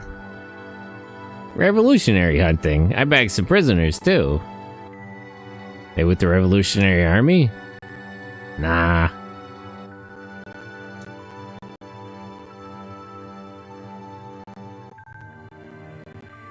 Cordy, and you guys. Sorry to have misled you, but you'll find the card clears, so don't worry. I don't know what that's about, but whatever. Anyhow, where's Suribash? Boss went to Diarba yesterday. What? Without contacting us? You were out of contact. Why is contact like this? Why does Thomas act like this? Aren't you the ones who cut radio contact? That's what I'm saying. The boss went to collect the weapons he's got stored in Diaraba. What sort of weapons? The boss left a message for you saying to follow him to Diaraba. Boss is waiting in Diaraba. Get over there. Nobody here.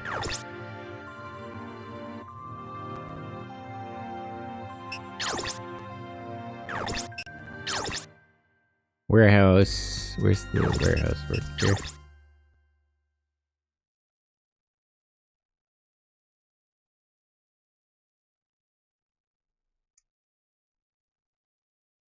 What? Why is this taking so long to load? Hold on, I just want to talk to the shopkeeper first.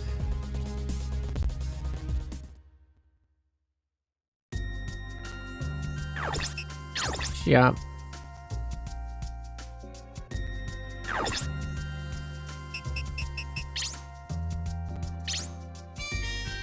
Okay. That should give me another password.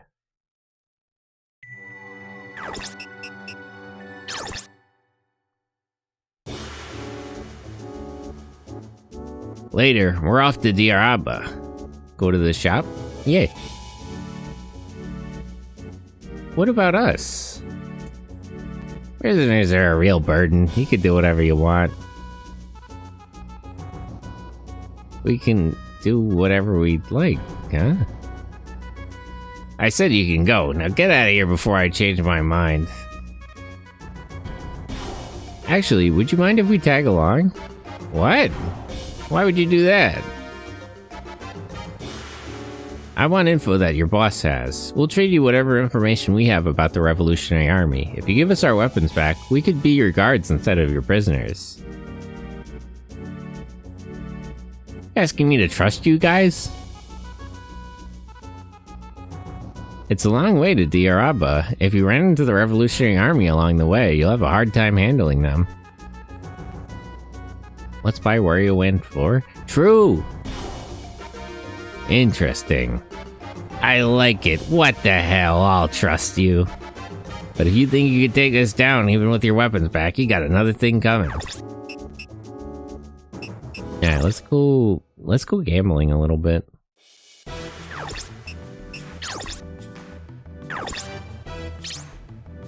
Solo.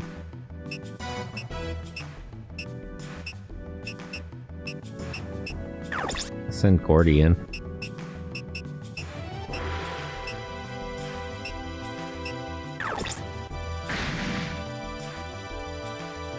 Bob. Alright, Cordy, kill him, kill him, kill him. I mean, we just need to win, but I think she should kill him. I miss the realistic art styles of years past. Yeah.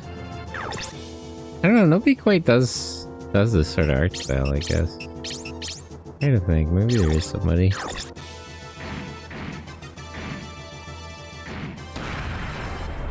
Ow, 70 damage, that's crazy.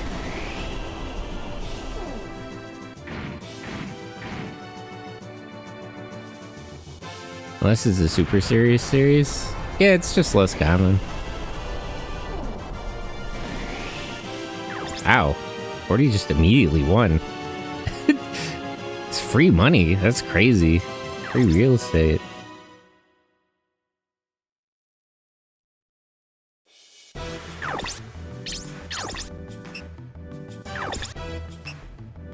Okay, Brian.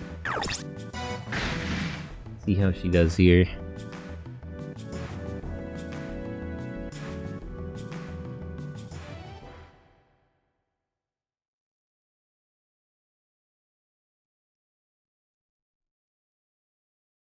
You know, I feel like this actually wouldn't work.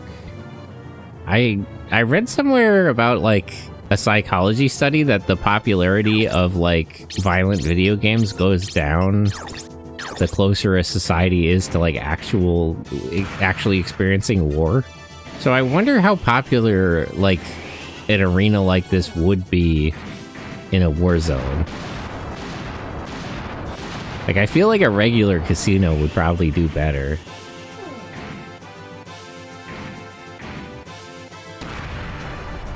It is sort of the conceit of the series that it would need to be this so you can, you know, capitalize on the gameplay.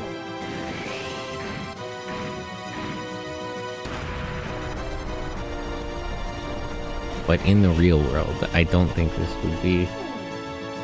Also, hey, Superhero 60 on YouTube. I'm pretty good, how are you?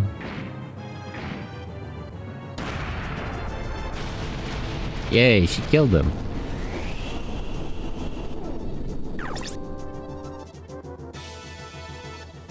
Alright, I basically made the money back I spent on that password.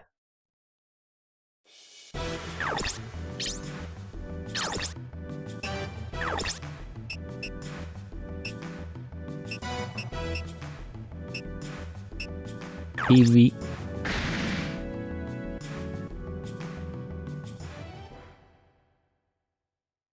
If she's winning like this, that's basically free money. I might grind out in the arena a bit so I can just buy everybody new mechs.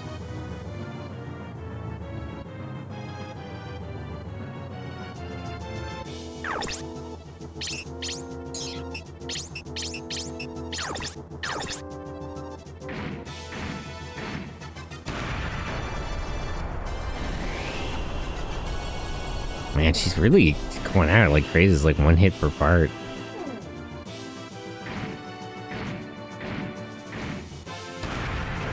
Also, first is like cheating in the arena. That's crazy. I am doing well. That's good to hear. Glad to hear it. Jeez, I gotta stretch more.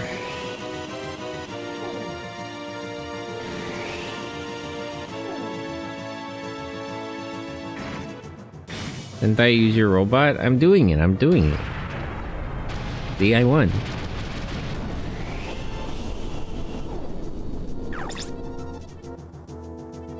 I played out a little less than the other ones. I guess he wasn't that good.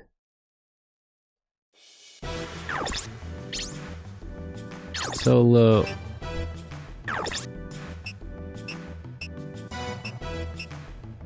Okay, she has 2 more opponents available to her.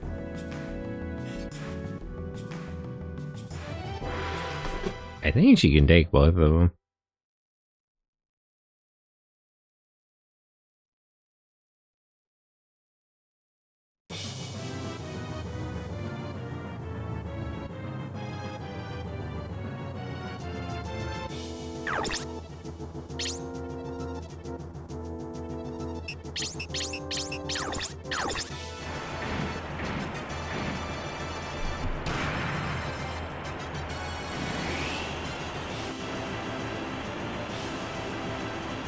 Deer tusk?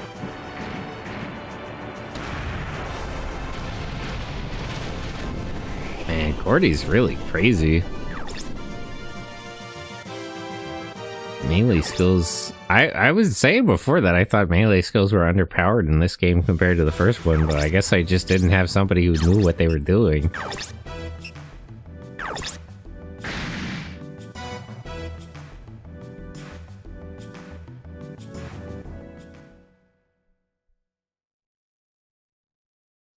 Cordy makes melee skills look pretty good, I gotta say.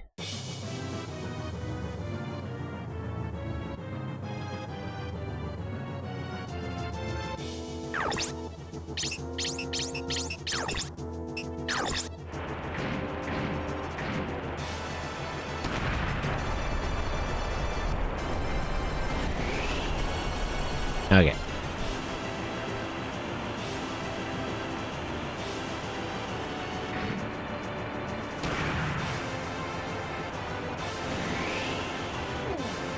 But yeah, I wonder if the arena would be popular. Maybe it would still work because, like, the people betting aren't doing the fighting.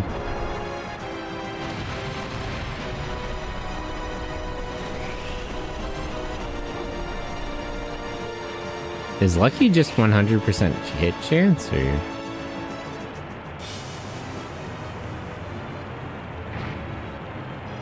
I know field effect brings hit chance down.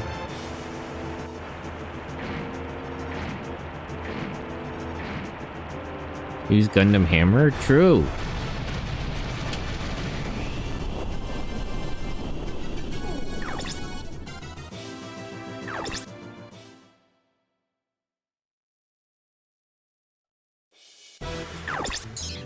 Okay, let me go check the shops.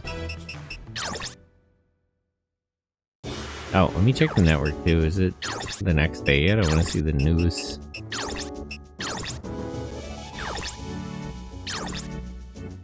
No, it's the same, right?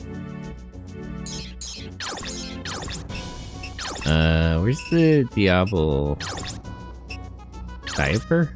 That's a weird password. Oh, they're actually selling here? We could have mechs shipped in. What do you got?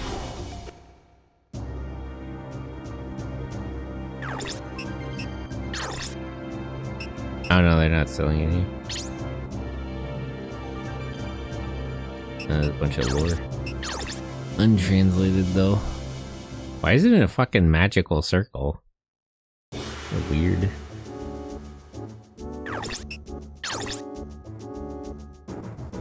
Weapon ordnance.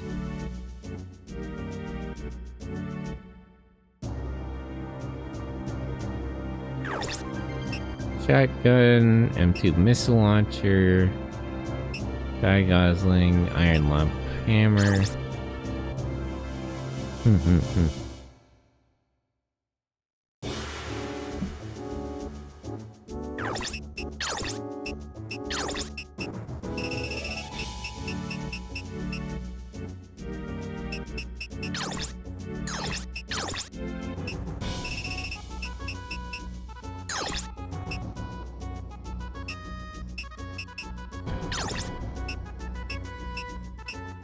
Alright, let's check the online shop here, and we'll check the other shop.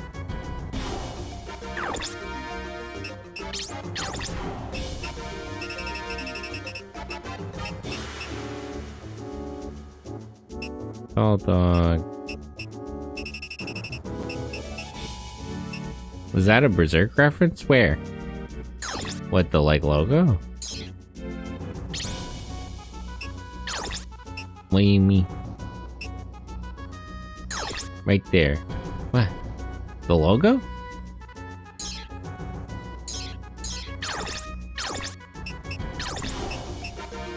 Concept. This. The symbol. Is it? I don't know. What is the Berserk? Berserk.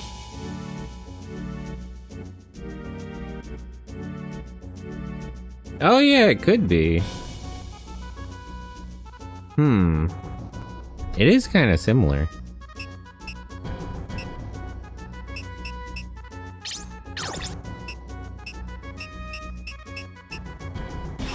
It could be. True.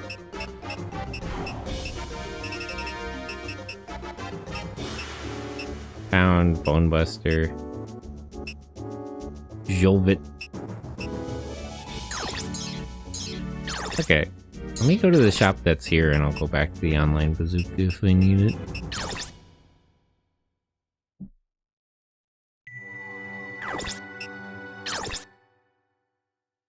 Have you ever played Love? I'm playing the first one, but I need to lock in more on visual novels. I'm aware of the series.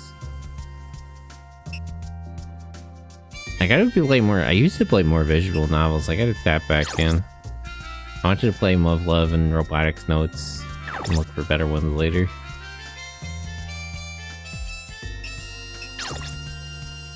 What are the full sets they're offering? But yeah, I have a lot of them. I bought a lot of the Love games on sale on Steam. Gonna have to like the mech designs. From what I've seen, they're pretty cool. I haven't seen a lot of them yet though. But I generally like robots. Pretty easy to please.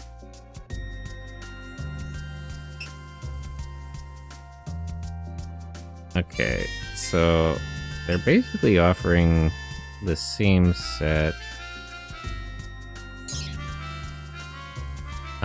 The only person who died last time was Griff, and he already has a pretty good set.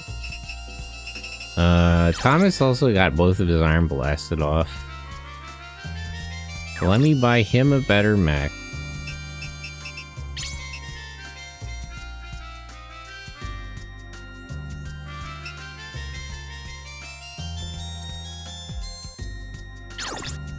You know what mech had a cool, interesting design, and is also technically a magical mech? Demon Bane. I liked how his, like, leg pauldrons came all the way up in front of him. It was really weird, but it has good shape language. Is that a visual novel, or is that... I remember seeing that in anime a long time ago. Is that a VN? I gotta look into that. I feel like it... I don't remember a lot about it, but it does feel like the kind of thing that would be a visual novel originally. Or maybe it's just like a regular novel.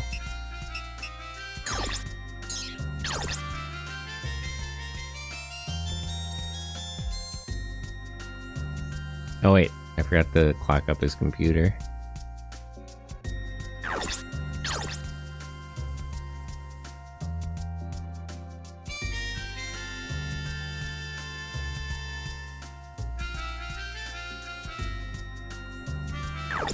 And I'll buy Roswell like a bazooka or something.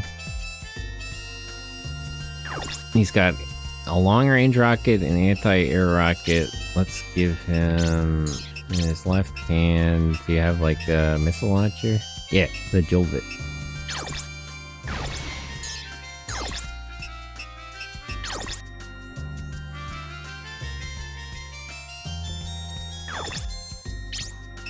Weapons, right hand, Bonebuster.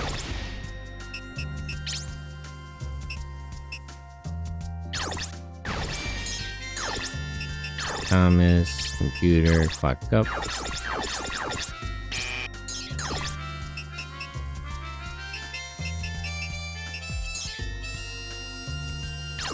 Okay. Let me just buy a bunch more items and then do some more Coliseum fighting and then I'll get going. Repair. Restore.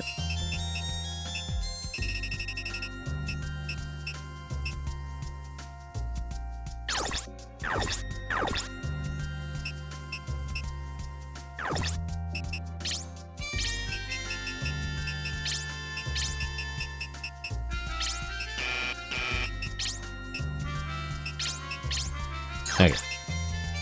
Let's go home. We already beat up all the bad guys. True. That's so real.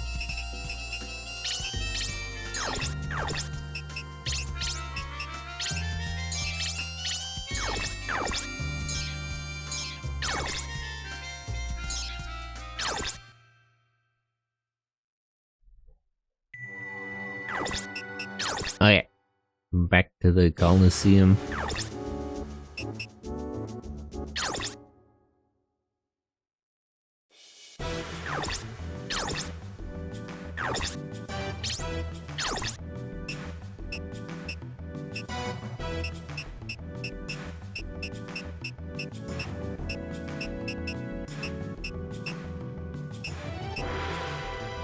Total level, fight level.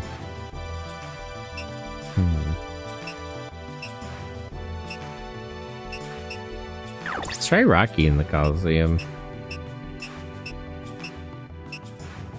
Can he measure up to his standard performance? Sentai level. What's my crow level at? That's the real question.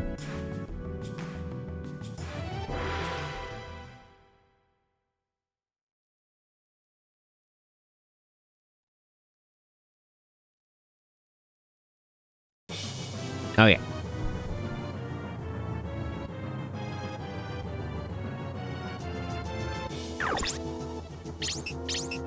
I hadn't need to look up the exact specs, but I would assume that Lancers are actually on closer to the practical end of real robots. They do feel kind of like Votoms, like armored troopers.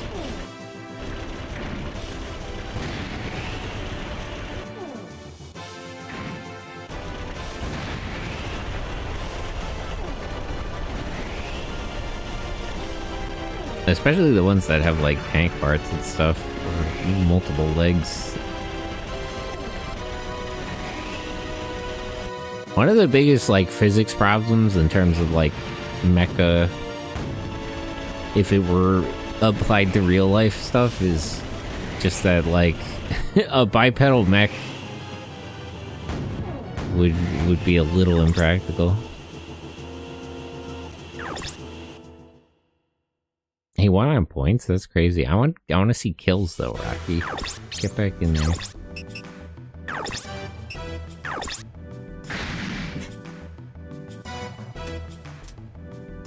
The same with that other game with Phantom Crash, Steel Lancer Arena. I feel like those are pretty viable. I'm sure there's some flubbing of the numbers for the rule of cool. But they're a reasonable size at least. Reasonable size and reasonable leg types. Yeah, this blocky one though.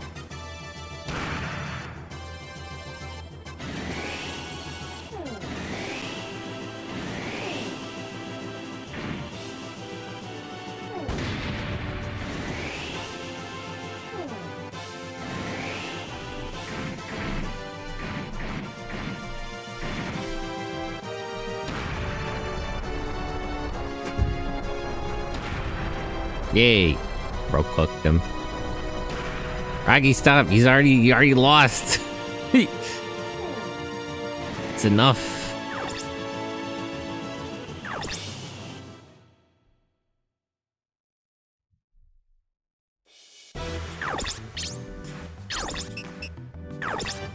Okay, Yago? What, that guy? It's Yago from Hollow Live? That's crazy. Crazy if true. Secret lore.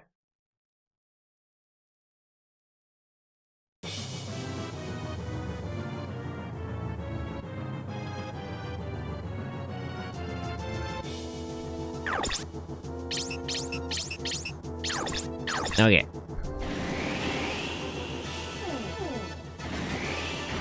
This Mecha has a crazy paint job.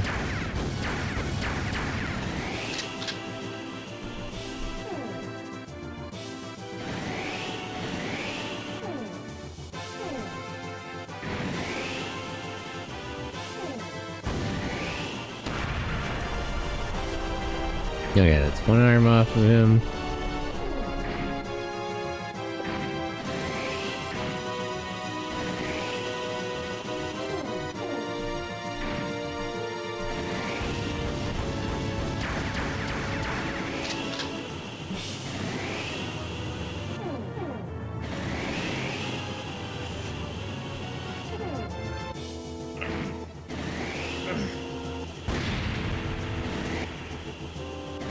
I'm really looking forward to the movie this Wednesday. It looks silly. He just wants to skate with his robot. True, I'm bullying him. Tragically, he can't escape fighting me. Lucky dash. Dang. Hit me with the back shots. But yeah, I'm gonna watch Attack of the Giant Teacher in the Discord. That movie looks so good because it's like an Ultraman spoof. I love shit like that. Donkey? Donkey? Real.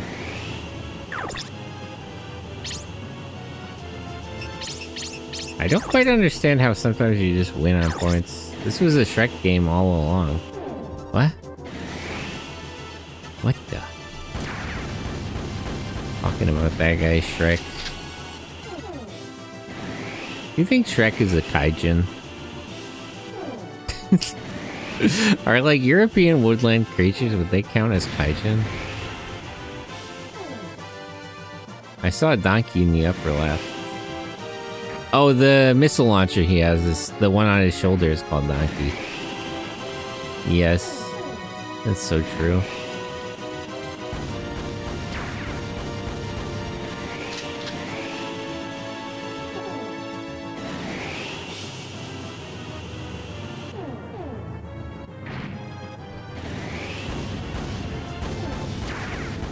This guy has a lot of good skills. If only Rocky would use any of his. Then maybe he could win. Oh, there you go. Critical. That's pretty good. And you miss. Oh, but you hit him that time.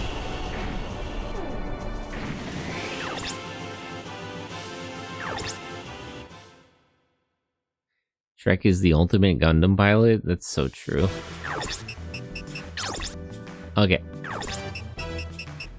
Let me save, deal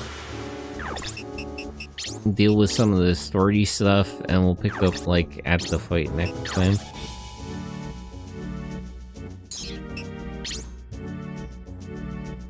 Okay. Well, shall we get going? Yes.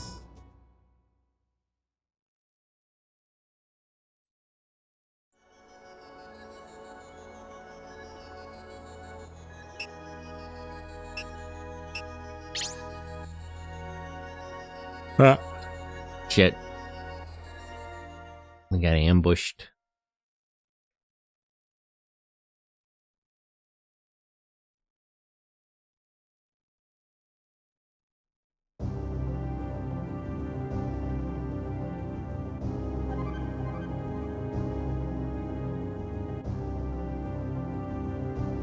Why are we getting cozy with these guys?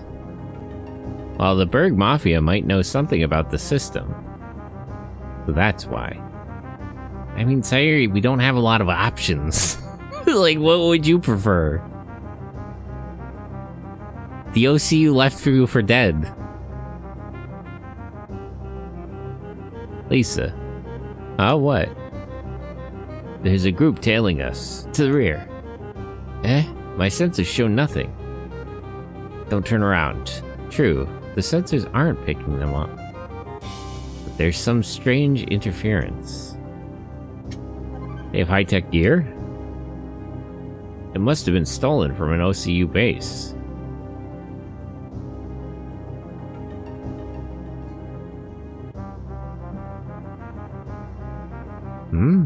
Why are they following us?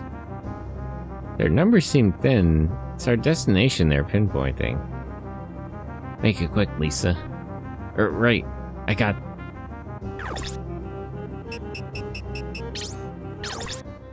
Okay. Let me save here. I'll do like a quick save. Captain Anden? Shit, they found us. Give them hell, boys. We'll figure out where they were headed during the interrogation. Okay, let me quick save here.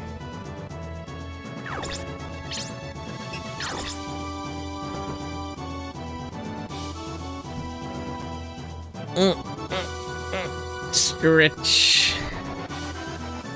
Okay. But yeah, that'll be all for today. Another stream tomorrow. It'll be Robot Girl's Dream game I mentioned earlier. There'll be a movie watch along Wednesday night. I'll be playing more Wolfstride Thursday, and I'll put out another schedule on Friday. But yeah, hop in the Discord if you want. Let me give Jowsy a shout out. Streamer friend shut up. Oh, and Alpine. I would shout out Crow. Go follow Crow on YouTube. I can't shout him out here. I should make a custom, like, Crow command.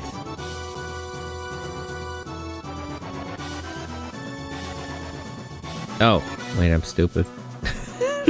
Wait, hold on.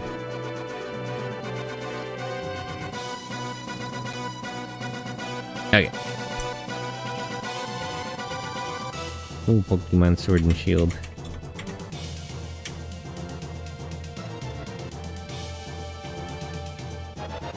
I literally tried to type in @Jazzy. Okay. Now let's see who's live on Twitch.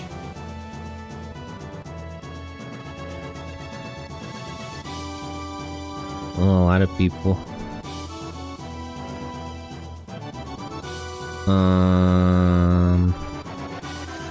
Who'll be good?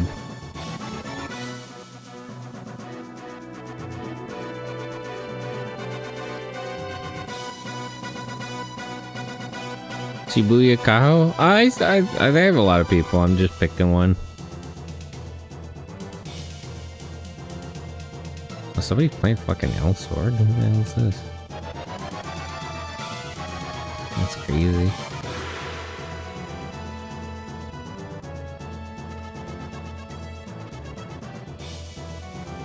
Okay. I think let me see who started most recently out of these.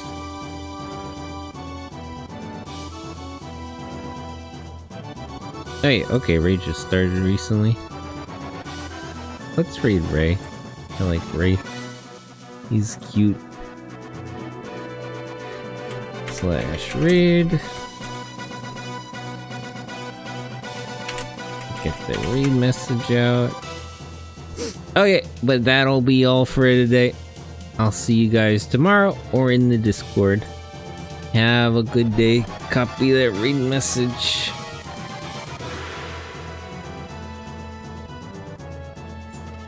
Okay, and we're gonna raid now.